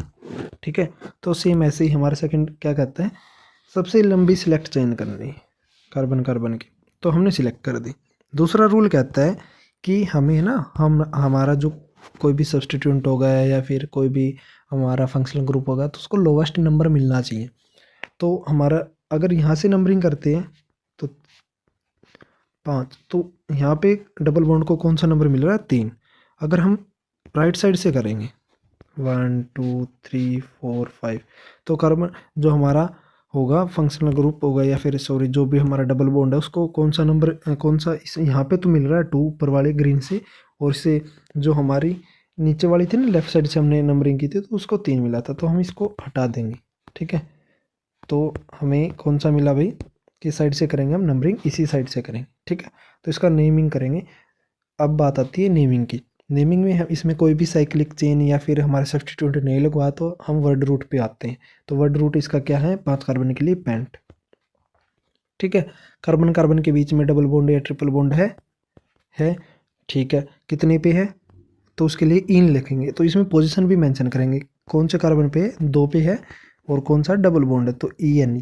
ठीक है, पेंट टू इन, ये इसका क्या हो जाएगा, आईयूपीएसी नेम हो जाएगा। ठीक है, सेम ऐसे ही थर्ड वाले में देखिए, यहाँ पे कार्बन कार्बन हमने सीधी सी बात है राइट साइड से ही करेंगे इसकी नंबरिंग। तो 5 कार्बन है तो उसके लिए हम पेंट वर्ड यूज करते हैं, ठीक है। कार्बन यहाँ पे आप 1 को मेंशन भी कर सकते हो, INE यूज करते हैं ना ट्रिपल बॉन्ड के लिए, या फिर आप इसको डायरेक्ट भी लिख सकते हो पेंटाइन, ये आपकी चॉइस होती है यहाँ पे एक के लिए, ठीक है। और फिर बात आती है हमारे इसके नेक्स्ट वाले की। अभी इसमें हम सबसे पहले कौन सी चेन सिलेक्ट करेंगे जिसमें नंबर ऑफ कार्बन ज़्यादा है, ये ही वाली जो चेन है ना वो सबसे लंबी है। तो नंबरिंग किस साइड से करेंगे, जो भी हमारा फंक्शनल ग्रुप है या फिर सब्स्टिट्यूएंट है, ठीक है, तो उसको लोवेस्ट नंबर मिले तो इस साइड से हम नंबरिंग करेंगे, ठीक है। और इसका नेमिंग कैसे करेंगे, सबसे पहले इसमें कोई फंक्शन, देखो फंक्शनल ग्रुप तो हमारा सफिक्स की तरह यूज होता है, हाइड्रोक्साइल ग्रुप है तो वो हमारा फंक्शनल ग्रुप है। हम आपके ना एल्कोहल है जिसको हाइड्रोक्साइल ग्रुप है, एल्डिहाइड है, कीटोन है, ठीक है, कीटोन है और कार्बोक्सिलिक एसिड, यही आपके हैं फिलहाल। तो इसके लिए आपको ज़्यादा घबराने की ज़रूरत है नहीं, ठीक है। तो इसमें कुछ ज़्यादा घबराने की ज़रूरत है नहीं, तो आपकी नंबरिंग है ना इसी साइड से ही होगी। तो सबसे पहले हम क्या लिखेंगे, इसका वर्ड रूट क्या यूज़ करेंगे हम, ब्यूट, ठीक है। और कार्बन कार्बन के बीच में कितने बॉन्ड है, सिंगल बॉन्ड है, तो ANE को हम नेगलेक्ट कर देंगे, ठीक है, क्योंकि हमारा फंक्शनल ग्रुप लिखना कितने कार्बन पे है, वो 2 पे है, और कितने हैं, डाई हैं, और इसके लिए सफिक्स क्या यूज़ करते हैं, अल्कोहल के लिए ओल, ठीक है, butane butane 2 diol, butane 2 diol, ठीक है। ये इसका क्या हो जाएगा, आयुपेशीय नेम हो जाएगा, ठीक है। और फिर इसके बाद बात आती है आपका ये वाला। अभी देखो सबसे लंबी चेन सिलेक्ट करनी है कार्बन की, 1 2 3 4 हो गए, तो उसके लिए आप क्या वर्ड रूट यूज़ करोगे, ब्यूट। और कार्बन कार्बन के बीच में सिंगल बॉन्ड है, ये देखो ये हमारा एल्डिहाइड ग्रुप है, और E को हम कैंसिल कर देंगे, ब्यूटेनल, ठीक है। सेम ऐसे ही ये भी हमारा सबसे लंबी चेन सिलेक्ट करनी है, देखो 1 2 3, या फिर आप ऐसे भी कर सकते हो 1 2 3, तो एक ही बात रहेगी, तो किसी भी डायरेक्शन में कर सकते हो। मैं ऐसे सिलेक्ट कर लेता हूँ इसको, ठीक है। तो मैंने इसकी नंबरिंग कर दी ये वाली। तो सबसे पहले हमारा प्रीफिक्स यूज़ करते हैं, प्रीफिक्स में साइक्लिक है ही नहीं, स्टेट है नहीं, तो सेकेंडरी सफिक्स हम यूज़ करेंगे, लाइक हमारा कोई भी सब्स्टिट्यूएंट हो गया, तो सब्स्टिट्यूएंट है इसमें, हाँ है हमारा किस 2 नंबर वाले कार्बन पे है, कौन सा है, मिथाइल, ठीक है। और फिर हम क्या यूज़ करते हैं, एक सेकेंड मैं फिर से लिखता हूँ, 2 पे है हमारा मिथाइल, और इसके लिए हमारा वर्ड रूट क्या रहेगा 3 कार्बन के लिए, प्रोप, और AN इतना, और E हमारा हटा देंगे तो AL लगा देंगे, 2 मिथाइल प्रोपेनल, ठीक है। ये इसका क्या बन जाएगा, अविपेशी नेम बन जाएगा। इस तरीके से आपने सीखना, सेम यही आपको प्रैक्टिस करनी है ये वाली, ठीक है। सबसे पहले लंबी चेन सिलेक्ट करनी है, दूसरा रूल है सब्स्टिट्यूएंट या फिर हमारा कोई भी फंक्शन ग्रुप हो, कोई भी हमारा जैसे हमारा डबल ट्रिपल बॉन्ड हो तो उसको लोवेस्ट नंबर देना। थर्ड रूल कहता है कि डबल ट्रिपल बॉन्ड आ जाए तो उसको प्रेफर करना डबल को पहले, ठीक है। और इसमें देखिए ये भी आपने बनाना, ये भी आप कर सकते हो, ठीक है। इसमें पोजीशन मेंशन कर देना कि पहले और दूसरे कार्बन के ऊपर है ना हमारा दूसरा तीसरा चौथा, तो इसके लिए आप यूज़ कर सकते हो ब्यूट इन 1,2 डाइओल, ठीक है। ये मैंने आपका बना दिया। तो ये आपको खुद से ही प्रैक्टिस करना है। सबसे पहले लंबी चेन सिलेक्ट करनी इसमें, सेम इसमें भी, ठीक है। और अब बात आती है, देखो इसमें हमारा ट्रिपल बॉन्ड है, यहाँ पे हमारा फंक्शनल ग्रुप है, तो आपने फंक्शनल ग्रुप को प्रेफर करना, पहले इस साइड से नंबरिंग करनी, ठीक है। सेम ऐसे ये भी आप कर सकते हो, ये आपने खुद नाम करने हैं, लिखने हैं, और फिर मुझे कमेंट कर देना है, ठीक है, ताकि मेरे को भी ये लगे कि बच्चे पढ़ रहे हैं। सेम ऐसे ही ये है आपके, ये सिंपल से ही है 1 2 3, तो नंबरिंग यहाँ से कर सकते हो आप लोग, ये आपने खुद से प्रैक्टिस करनी, ठीक है।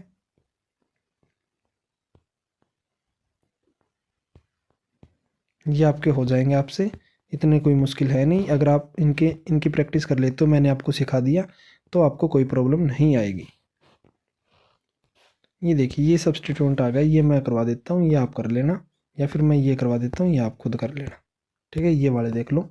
तो इसमें क्या कहता है हमारा, सबसे लंबी चेन सिलेक्ट करो कार्बन कार्बन वाली, यही है सिंपल सी 1 2 3 4, या फिर यहाँ से करोगे तो 1 2 3। तो अगर देखो इसमें हमारे 2 आ रहे हैं ना, या तो लेफ्ट साइड से कर लो या राइट साइड से कर लो, आपकी चॉइस है। तो हम इसी साइड से करते हैं, ठीक है। 1 2 3 4। तो इसमें हमारे है सब्स्टिट्यूट, हाँ है, लगे हुए हैं हमारे, कहाँ कहाँ पे हैं, 2 वाले कार्बन पे हैं, 3 वाले पे हैं, तो डाई क्लोरो, ठीक है। और कितने कार्बन है, वर्ड रूट ब्यूट एन, ठीक है, ये आपका बन जाएगा। सेम इसी में हमारा कार्बोक्सिलिक ग्रुप है, तो इसी साइड से करेंगे। तो इसमें आप कैसे करोगे, ब्यूट एन, या तो 1 ओइक एसिड लिख लो, ठीक है, इसके लिए सफिक्स ओइक एसिड यूज करते हैं ना, या फिर आप लिख सकते हो ब्यूटेनोइक एसिड डायरेक्ट, एक वाले पे चल जाता है ये ऐसा, ठीक है। अभी बात आती है, अब की बार आपको नाम दिया गया है, तो इसमें आपने क्या करना है, फॉर्मूला बनाना है, स्ट्रक्चरल फॉर्मूला बनाना है। तो सबसे पहले आपने देखना है क्या, वर्ड रूट, कितने कार्बन है, 2, ठीक है। तो कौन सा ग्रुप है, कार्बोक्सिलिक है ना, तो यहाँ पे डबल बॉन्ड हो या फिर OH, ऐसे भी लिख सकते हो, या फिर इसको डायरेक्ट भी लिख सकते हो, वो आपकी चॉइस है,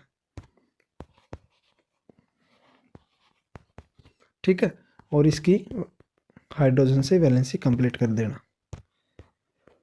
फिर बात आती है मिथेनोइक की, मिथेनोइक को डबल बॉन्ड OH और H, ये हो जाएगी ना 4 कार्बन की वैलेंसी पूरी, ठीक है।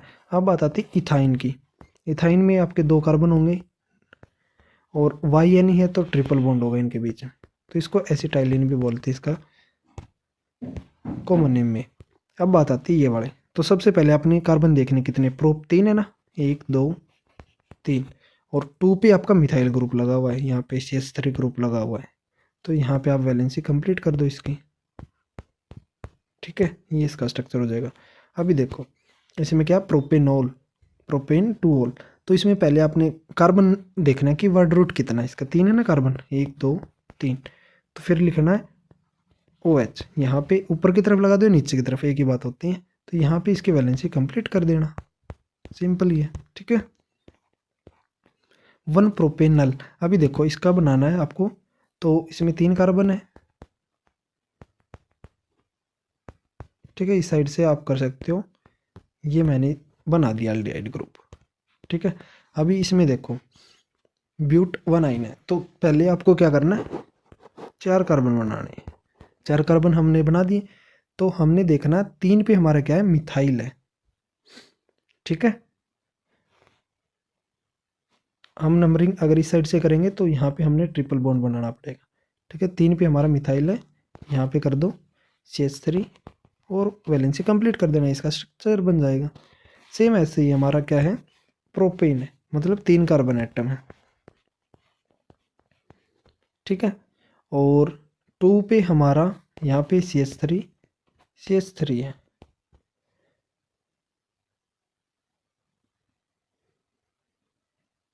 सॉरी एक ही है, डाई नहीं है, एक ही आएगा ये, ठीक है। और 2 पे ही हमारा OL, मतलब एल्कोहल ग्रुप है OH, इस तरीके से इसका हम स्ट्रक्चर बना देंगे। ये राइट वाले आपने खुद नहीं प्रैक्टिस करने, खुद से ही, ये वाले, ठीक है, ये वाला और ये वाला, ये नीचे वाला भी अभी साथ के साथ ही प्रैक्टिस कर लेना, ताकि आपके जो कॉन्सेप्ट है वो क्लियर हो जाए, ठीक है। अब बात आती है इसके साइंटिफिक सॉरी जो IUPAC नेम है वो लिखे गए हैं, तो आपने स्ट्रक्चर बनाना है, ठीक है। सेम वैसे ही करना आपने, इथेनोइक के 2 हैं तो OH ये बन जाएगा, ठीक है। और इसमें आप कर देना इथेनॉल का, इथाइन का शायद, ठीक है, ये वही है भाई। बाकी आप इसको ट्राई कर सकते हो, अगर कुछ इसमें चेंज दिखता है तो आप में खुद से ट्राई कर लेना, यहाँ से आपका है ना जो कॉन्सेप्ट है वो अच्छे से क्लियर हो जाएंगे अगर इनको करोगे तो। मैंने इनको अच्छे से आपको सिखा दिया है, इससे ज़्यादा आपसे बाहर नहीं पूछा जाएगा। और इनके जो पहले मेंबर है ना, एल्डिहाइड का, कीटोन का, हमारा कार्बोक्सिलिक एसिड का, ठीक है, अल्कीन का, अल्कीन का, अल्काइन का, इनके पहले मेंबर भी आपने याद रखने हैं, ठीक है, अगर याद रखोगे तो क्या हो जाएगा, आपका क्वेश्चन है वो डायरेक्ट आप टिक कर पाओगे। अगर याद नहीं होगा तो आपने बनाना पड़ेगा, वहाँ पे टाइम वेस्ट होगा। ठीक है, चलिए हम नेक्स्ट देखते हैं अपना।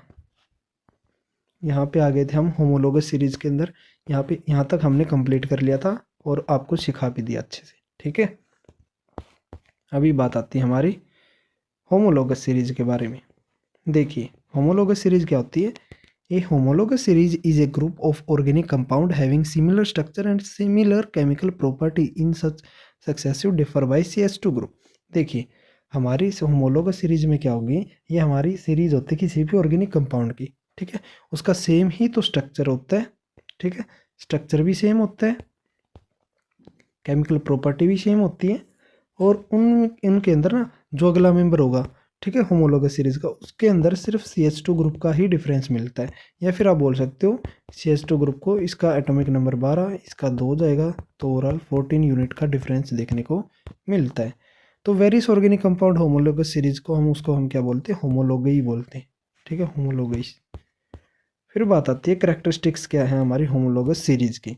देखो जितने भी मेंबर होते हैं होमोलोगस सीरीज के, वो रिप्रेजेंट कैसे किए जाते हैं, एक ही जर्नल फार्मूला होता है, उसी से रिप्रेजेंट किए जाते हैं। ठीक है, और any two adjacent homologous series के अंदर है ना, एक कार्बन का और 2 हाइड्रोजन का डिफरेंस देखने को मिलता है। जैसे मैं बताता हूँ, अल्केन हमने कोई भी होमोलोगस सीरीज ले ली अल्केन की, तो पहला मेंबर उसका मीथेन होता है, दूसरा आएगा ना C2H6 आएगा। ठीक है, CH2 ग्रुप का डिफरेंस मिलता है, इथेन होता है वो, तो उसमें एक कार्बन और 2 हाइड्रोजन का डिफरेंस देखने को मिलता है। ठीक है, और मोलिकुलर मास कितना होता है डिफरेंट उनके एडजस्टेंट का, तो 14 यूनिट होता है। ठीक है, और all the compounds of homologous series show similar chemical property. जितने भी कंपाउंड होते हैं ना हमारे होमोलोगस सीरीज के, वो एक ही केमिकल प्रॉपर्टी शो करते हैं। फिर बात आती है the member of homologous series so A gradually change in their physical property which increase the molecular mass. ये बात ध्यान रखना कि जैसे जैसे मोलिकुलर मास बढ़ता जाता है, उनकी होमोलोगस सीरीज के अंदर चेंज आता रहता है उनकी फिजिकल प्रॉपर्टीज में। फिर बात आती है आइसोमर्स की। आइसोमर्स क्या होते हैं, the organic compound having same molecular formula but different structures, उसको हम क्या बोलते हैं, आइसोमर्स बोलते हैं। इसके अंदर क्या होता है, एक ऐसे ऑर्गेनिक कंपाउंड होते हैं जिनका मोलिकुलर फार्मूला क्या होता है, सेम होता है, बट स्ट्रक्चर क्या होता है, डिफरेंस होता है। ठीक है, द एग्जिस्टेंस ऑफ द 2 और more different organic compound having the same molecular formula but different structure formula, उसको हम क्या बोलते हैं, आइसोमेरिज्म बोलते हैं। ठीक है, उस फिनोमिनन के। Isomerism possible only with the hydrocarbon having 4 और मोर कार्बन एटम। देखो आइसोमेरिज्म में पॉसिबल तभी है जिसमें है ना हाइड्रोकार्बन के पास में 4 हो या 4 से अधिक कार्बन एटम हो, अदरवाइज आइसोमर नहीं बन सकते। ठीक है, तो मिनिमम कितने होने चाहिए, 4 होने चाहिए। अभी देखिए इसका आइसोमर कितना होगा, मीथेन का एक ही होगा। ठीक है, एक ही तरीके से अरेंज कर सकते हो, तो इसका भी एक ही होगा, 3 का भी एक ही होगा। देखो आपने ना ये 3 स्ट्रेट कर दिया, एक को अगर ऐसे करोगे तो भी स्ट्रेट ही कंसिडर किया जाएगा, 3 ही होगा। मिनिमम आपको 4 चाहिए। देखो 4 होंगे ना तो एक स्ट्रक्चर तो ये हो जाएगा। देखो इसके है ना 2 बताए गए ना, 2 आइसोमर होते हैं, एक तो ये हो गया, दूसरा इसको कैसे कर सकते हो आप लोग, इस तरीके से कर सकते हो, स्ट्रक्चर सेम है, केमिकल प्रॉपर्टी सेम है, बट अरेंजमेंट अलग है ना, स्ट्रक्चर ये आइसोमर ही होता है। ब्यूटेन के 2 ही बनेंगे, पेंटेन के देखो 3 होते हैं, पहले 5 कार्बन लिखो। ठीक है, इस एक ये हो गया, दूसरा आप इसको कैसे कर सकते हो, ऐसे कर सकते हो, या फिर इसको यहाँ पे भी लगा सकते हो, कार्बन को एक ही कंसिडर किया जाएगा। 2 हो गए, तो तीसरा आप कैसे कर सकते हो, इस तरीके से, ये आपके, इसको हम नियोपेंटेन बोलते हैं। ठीक है, नियोपेंटेन, और इसको हम आइसोपेंटेन बोलते हैं। ठीक है, इसको हम एन पेंटेन बोलते हैं, स्ट्रेट चेन को। ठीक है,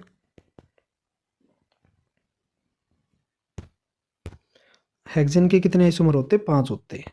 सेम ऐसे हेप्टेन की 9 होते हैं, ऑक्टेन की 18 होते हैं। आप हेक्सेन तक याद कर लेना, 6 तक ही आपके इम्पोर्टेंट है। फिर बात आते हैं कंबशन। कंबशन किसको बोलते हैं, बर्निंग। ठीक है, तो देखिए कंबशन की बात आती है। कंबशन क्या होती है, the process of burning of carbon compound in air to give carbon dioxide water heat and light is known as combustion. देखो, एक ऐसी प्रोसेस जिसमें जो कार्बन कंपाउंड होते हैं वो एयर के प्रेजेंस में कार्बन डाइऑक्साइड, वाटर, हीट और लाइट को रिलीज करते हैं, उसको हम क्या बोलते हैं? कंबशन। जैसे कार्बन ऑक्सीजन के प्रेजेंस में बर्न होगा तो क्या देगा? कार्बन डाइऑक्साइड, हीट और लाइट देगा। ठीक है, कार्बन का कंपाउंड होगा, ऑक्सीजन के प्रेजेंस में कार्बन डाइऑक्साइड, वाटर, हीट और लाइट देगा। ठीक है, सेम ऐसे ही ये होता है। अब बात आती है बर्निंग ऑफ सैचुरेटेड हाइड्रोकार्बन। अब हम बर्निंग कर रहे हैं हमारे सैचुरेटेड हाइड्रोकार्बन की। द सैचुरेटेड हाइड्रोकार्बन लाइक, जैसे हम अल्केन बोलते हैं ना, generally burn in air with blue और नॉन सूटी फ्लेम देता है। This is because the percentage of carbon in the saturated hydrocarbon is comparatively low which get oxidize completely but oxygen present in air. देखो, जो saturated carbon compound होंगे, alkanes होते हैं, वो air के presence में ब्लू फ्लेम देते हैं। ठीक है, नॉन सूटी फ्लेम होती है वो हमारी। और फिर बाद में क्या होता है, ये किसके कारण हो पाता है? क्योंकि जो परसेंटेज होती है ना कार्बन की सैचुरेटेड हाइड्रोकार्बन में, वो कंपेरेटिवली लो होती है, वो comparatively low which gate oxidise completely. देखो, हाइड्रोकार्बन के अंदर जो सैचुरेटेड हाइड्रोकार्बन के अंदर होंगे ना, तो उसमें ना जो हमारे ऑक्सीजन उसको सफिशिएंट मिल पाती है और वो कंप्लीटली ऑक्सीडाइज हो पाता है, इसलिए वो ब्लू फ्लेम देता है। ठीक है, however supply air for the burning is reduce, then the incomplete combustion and or even saturated hydrocarbon will take place and they will burn produce the sooty flame। देखो, एक टाइप से सूटी flame का मतलब होता है धुएं वाली। ठीक है, तो आप इसको कंसिडर ऐसे कर सकते हो, अगर ऑक्सीजन की प्रेजेंस से अच्छे से एयर मिल रही है तो वो अच्छे से बर्न हो जाएगा, ब्लू फ्लेम देगा।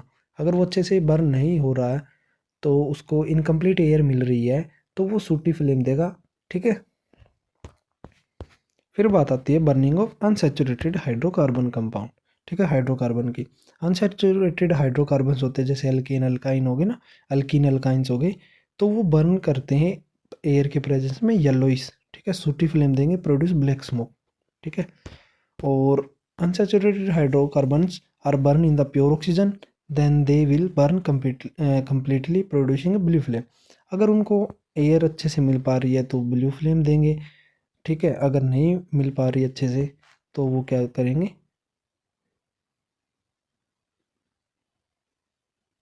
देखो, फिर से करता हूँ मैं, सॉरी। ब्लू फ्लेम हमारे सैचुरेटेड देते हैं ऑक्सीजन के प्रेजेंस में।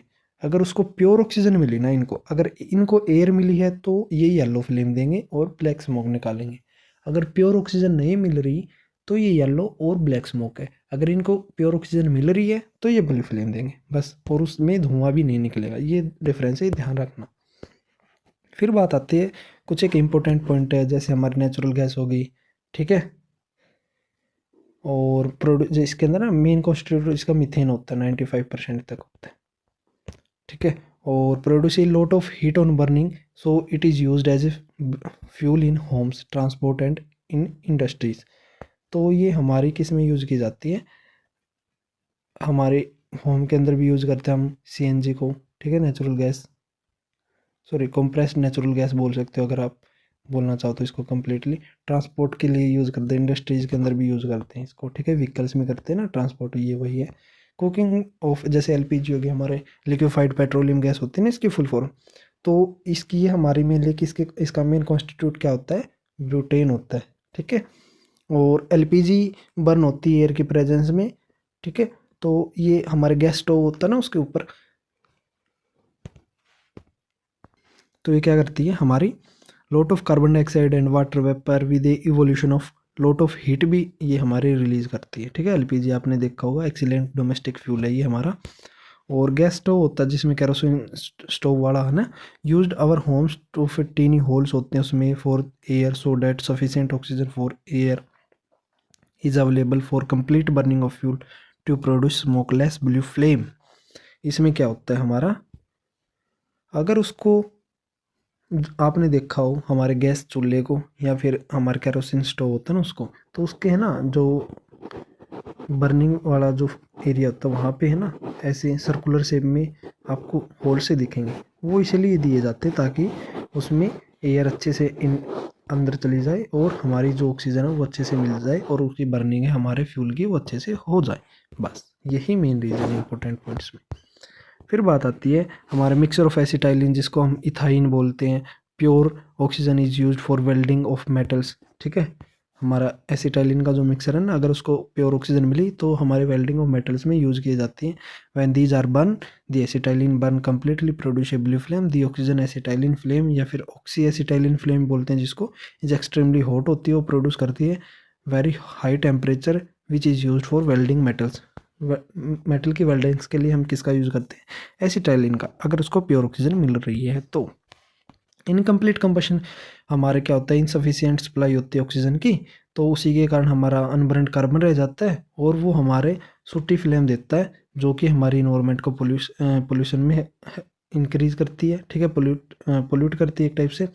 और ब्लैकेंस हमारे जो भी आपने देखा होगा, आप चूल्हे पे जैसे कोई भी बर्तन रखा जाता है तो वो नीचे से काला हो जाता है, वो इनसफिशियंट ऑक्सीजन की सप्लाई हो पाती है वहाँ पे, और वो सूटी फ्लेम के कारण ही हमारा ब्लैकिश हो जाता है नीचे से। ठीक है, चिमनी फैक्ट्रीज के अंदर आपने देखा होगा, तो ये वही होती है। और अगर आपसे पूछ लिया जाए सबसे, अगर इनकम्प्लीट कंबशन हो रहा है तो वो हमारी एक्सट्रीमली पॉइजनस गैस होती है ना, जो कार्बन मोनोऑक्साइड होती है CO, ठीक है, वो रिलीज करती है। अगर उसको सफिशिएंट ऑक्सीजन नहीं मिल पा रही, अगर अच्छे से वो बर्न नहीं हो पा रहा, अच्छे से कंबशन नहीं हो पा रहा उसका, तो वो क्या होता है, हमारी एक्सट्रीमली कौन सी वो छोड़ता है, poisonous gas CO, carbon monoxide, सबसे जहरीली गैस। ठीक है, जहरीली गैस इसी को बोला जाता है, CO को। अभी बात आता है कोयला और पेट्रोलियम फॉर्मेशन के बारे में। ठीक है, coal was formed by the decomposition of large lands plants, like हमारे प्लांट्स हो गए, ट्रीज हो गए, फर्न बर्न्स। देखो, हमारा कोयला और पेट्रोलियम आपने देखा होगा, मैं ये इसकी छोटी सी कहानी है, वही सुन लो। तो ये आपने 8th के अंदर भी पढ़ा होगा, 8th क्लास में। तो हज़ारों सालों पहले हमारे क्या था कि बहुत बड़े बड़े जंगल हुआ करते थे, डायनासोर्स वगैरह आपने सुने होंगे, वो भी हुआ करते थे, बहुत बड़े बड़े लार्ज ऑर्गेनिजम्स हुआ करते हमारे समुद्र के अंदर। तो क्या हुआ, तो कोई भी हमारी नेचुरल डिजास्टर हुआ तो उसमें क्या हुआ, जिसमें है ना हमारे सारे के सारे जितने भी प्लांट्स थे, हमारे जीव जंतु थे, जो हमारे सीज के अंदर, ओशियंस के अंदर, तो वो सारे मर गए। और उनके ऊपर है ना ले जैसे सालों तक उसके ऊपर लेयर जो है डिपॉजिट होती चली गई, और वे नीचे ब्यूरिड हो गए। ब्यूरिड का मतलब अंदर धंस गए धरती के अंदर। धरती में बहुत ज़्यादा टेम्परेचर हुआ, बहुत ज़्यादा प्रेशर क्रिएट हुआ, तो उनका डिकम्पोजिशन होना स्टार्ट हो गया, और जो हमारे प्लांट्स थे उनसे हमारा कोयला बन गया, जो हमारे ऑर्गेनिजम्स थे, सी वाटर ऑर्गेनिज्म थे, उनसे हमारा पेट्रोलियम बन गया। ठीक है, ये राम कहानी है जो हम आज के टाइम पे यूज़ भी करते हैं इनको। ठीक है, कोयला पेट्रोलियम हमारे जनरेशन ये है, लक्की मान लो कि हम इसका अच्छे से यूज़ कर पा रहे हैं।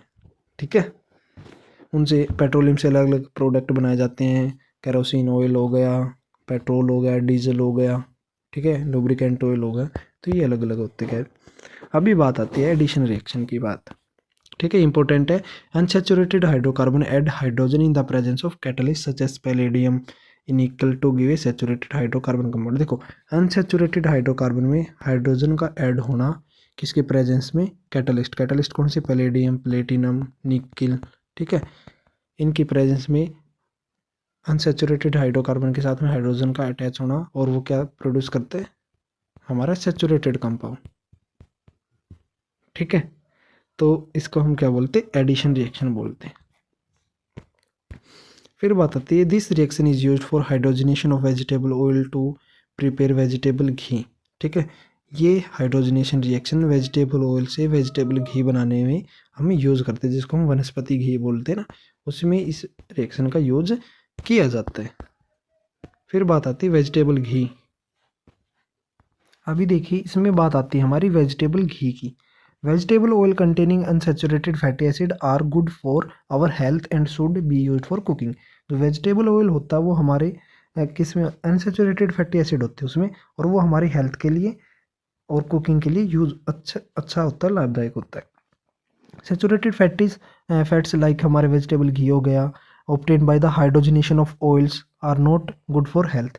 जो सैचुरेटेड फैट्स हो गए, जैसे हमारा वेजिटेबल घी हो गया, ये हमारे होते किससे ऑब्टेन किए जाते हैं, hydrogenation.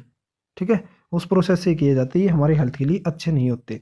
The animal fat like desi ghee are also saturated fat contain saturated fatty acid which said to be harmful for our health. ठीक है, इनको कह सकते हैं अगर बार बार इसको वो बॉईल किया जाए तो वो हमारा अनसैचुरेटेड सैचुरेटेड में आ जाते हैं, तो वे हमारे हेल्थ के लिए हार्मफुल होते हैं। लेकिन जो हमारे होते ना ये बटर वगैरह ये भी हार्मफुल होते हैं, बट जो देसी घी है ना ये गलत लिखा हुआ है, ये हमारे लिए हेल्पफुल होता है। ठीक है, ये ध्यान रखना। अभी बात आती है हमारी ऑक्सीडेशन रिएक्शन की। Carbon compound can easily be oxidise on combustion. देखो कार्बन के कंपाउंड है वो इजिली ऑक्सीडाइज किए जाते हैं कंबशन के द्वारा।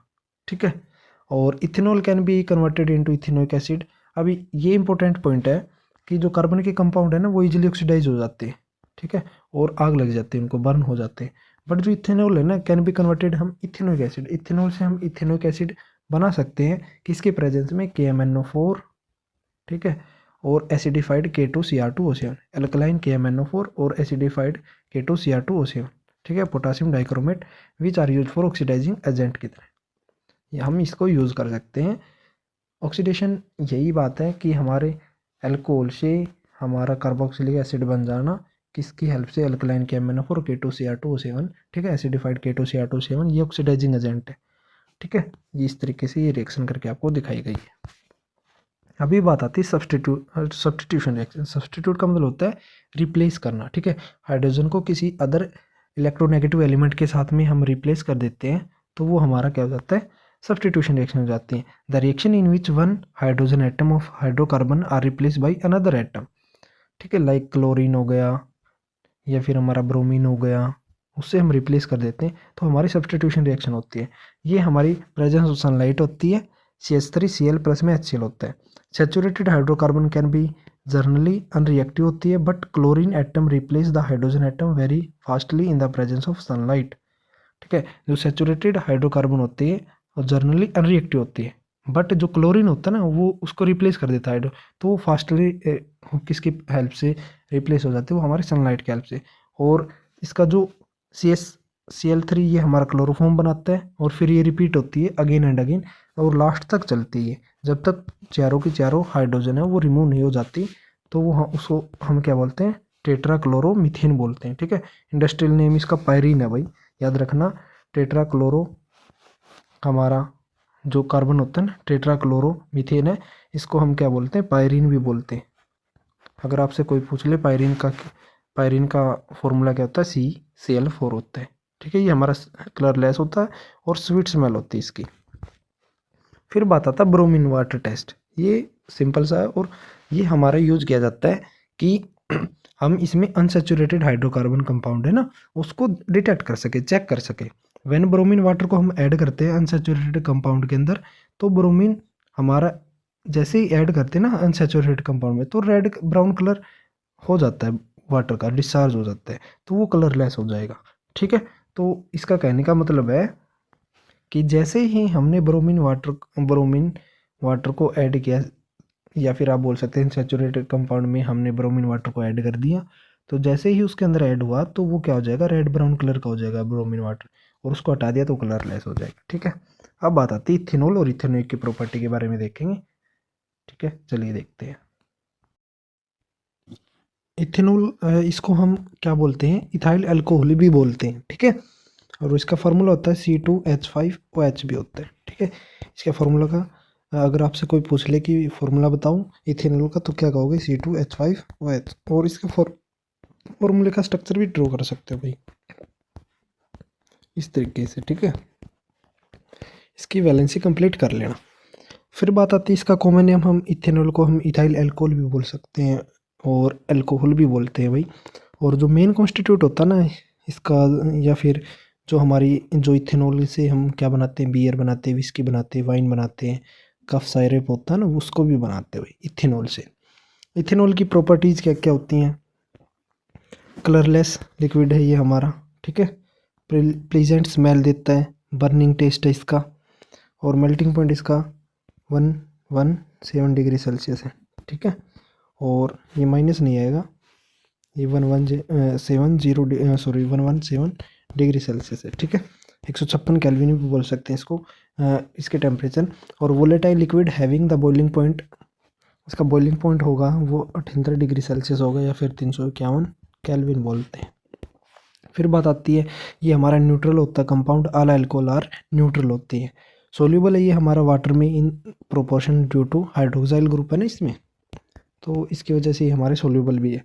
और ये हल्की है हमारी इथेनॉल पानी की कंपैरिजन में। फिर बात आती है इथाइल एल्कोहल, ये याद रख लेना इंपॉर्टेंट यहाँ से।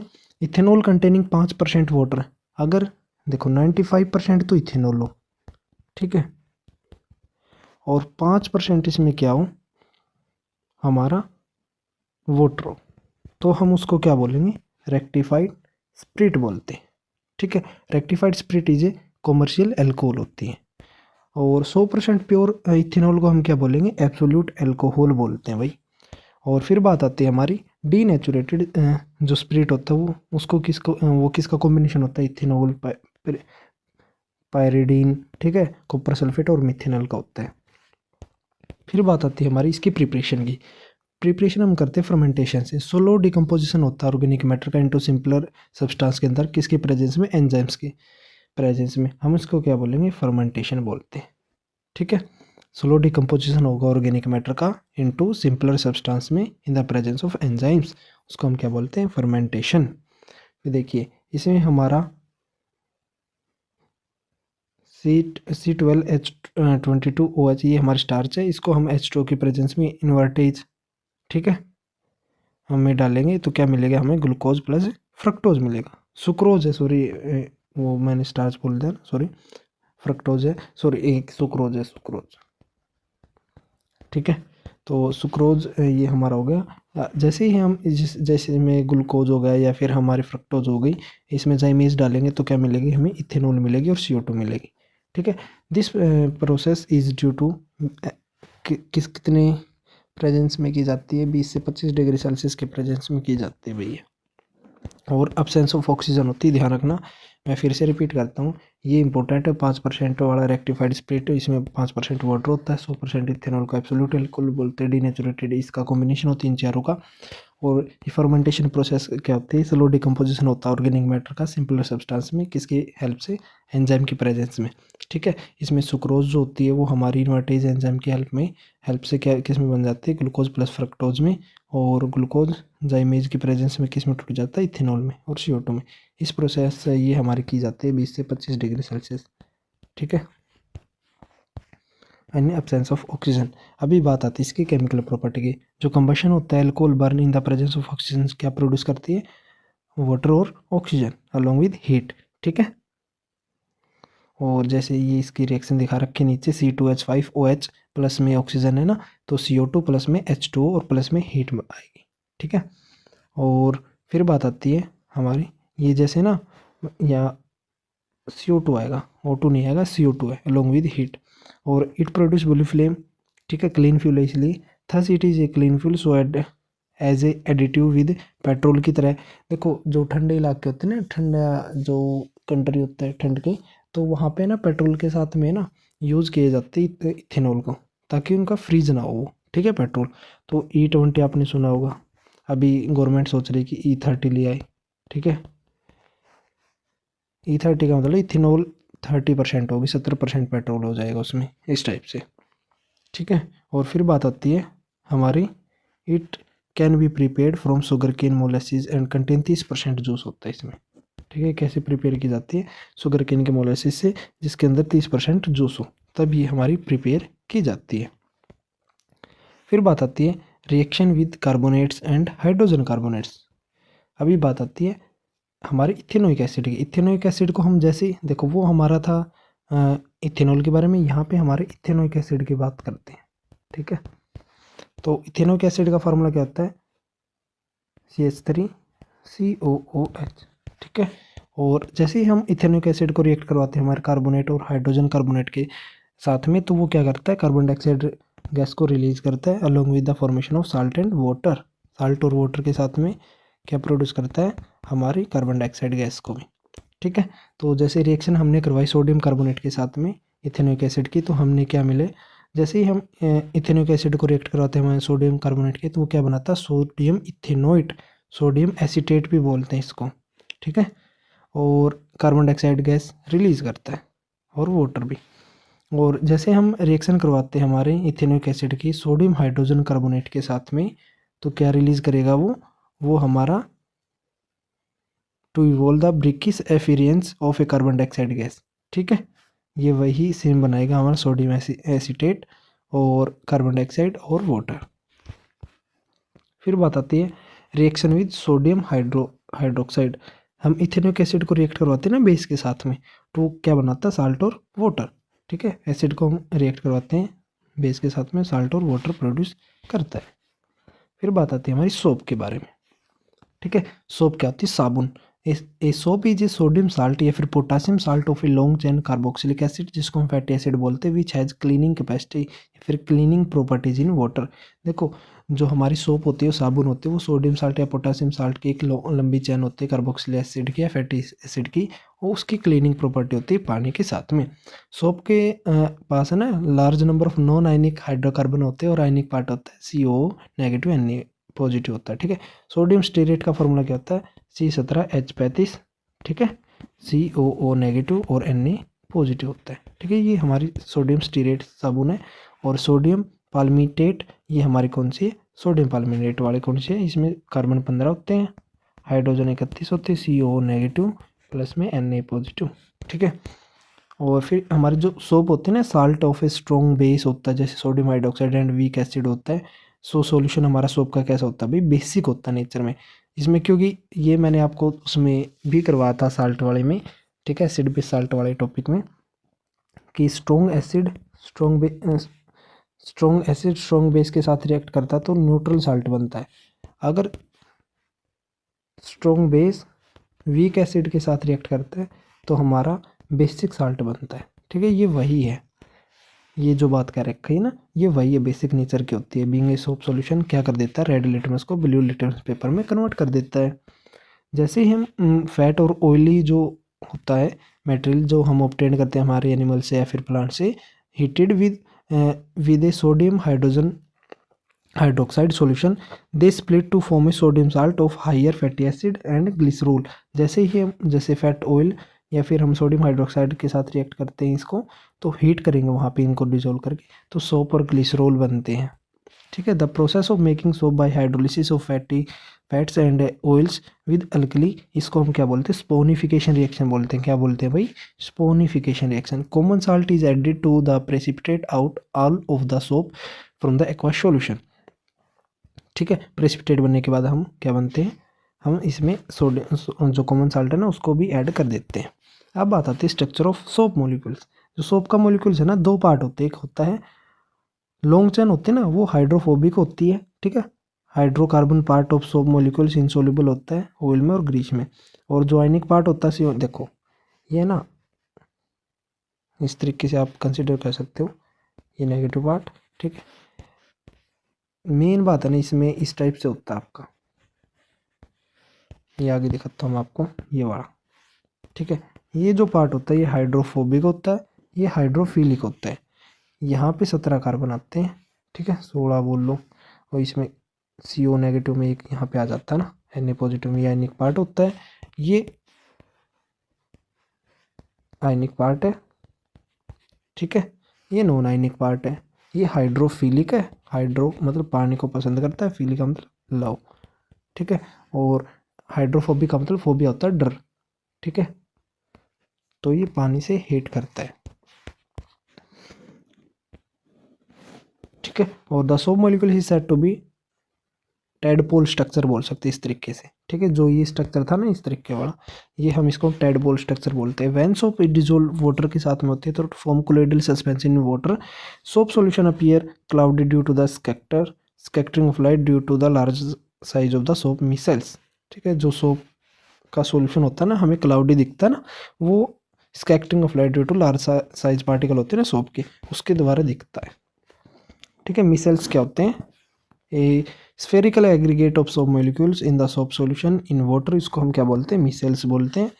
It have long chain of hydrocarbon towards interior and polar part हमारा आउटसाइड होता है। देखिए इस साइड से इस तरीके से होता है हमारे।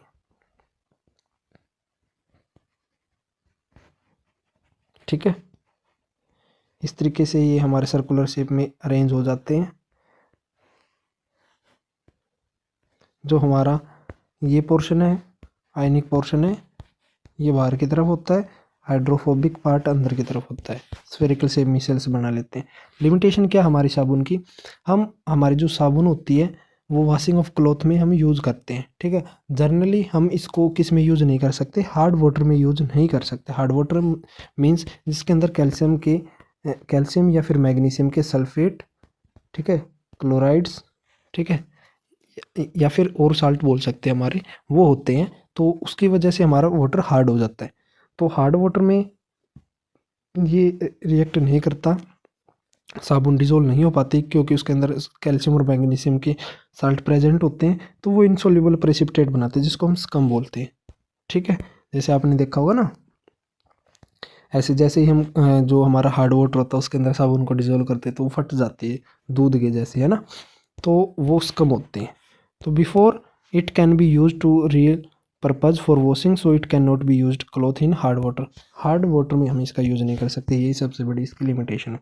अब बात आती है हमारे डिटर्जेंट। डिटर्जेंट होता है हमारा सर्फ, है ना। और इसको ये सिंथेटिक सब्सटेंस होता है, लॉन्ग चेन होता है, हाइड्रोकार्बन हैविंग सल्फोनेट और अमोनियम ग्रुप होता है इसके एंड में, ठीक है। इसके एंड में क्या होता है, सल्फोनेट और अमोनियम ग्रुप होता है। इट कैन फॉर्म लिथर, ये झाग बना देता है, इन फॉर्म जिसको हम झाग बोलते हैं ना, बहुत सॉफ्ट वाटर और हार्ड वाटर में। ये है ना डिटर्जेंट हमारा दोनों वाटर के अंदर हम यूज़ कर सकते हैं, सॉफ्ट वाटर में भी और हार्ड वाटर में भी। ये हमारा झाग बना देता है। बट हमारी जो सोप है वो हार्ड वाटर के अंदर वो स्कम बनाती है, लिथर नहीं बनाती, फोम नहीं बनाती, वो सॉफ्ट वाटर में ही बनाती है, ठीक है। ये इसकी क्लीनिंग जो एक्शन है ना, ये भी स्ट्रॉन्ग है हमारी सोप के कंपैरिजन में। बट इसमें डिफरेंस क्या है, इसकी लिमिटेशन भी क्या है। जो सोप का है ना वो बायोडिग्रेडेबल है, बट जो डिटर्जेंट का जो वाटर हमने यूज़ कर लिया ना वो नॉन बायोडिग्रेडेबल है, हम उसको प्योरीफाई नहीं कर सकते बाद में, ठीक है। ये सबसे जो मेन है इसकी लिमिटेशंस है।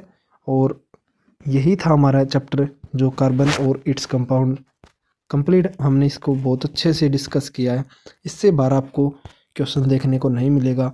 इस चैप्टर को आप बार बार रिपीट करके देखिए। फिर भी आपको कोई डाउट आता तो आप मेरे पास मैसेज कर देना, मैं आपको इसका रिप्लाई तुरंत कर दूंगा। और आप मैसेज मेरे व्हाट्सएप नंबर पे ही करना, ठीक है। और फिर भी आपको नहीं आता समझ में, फिर आप इसको रिपीट करके देख सकते हो, ठीक है।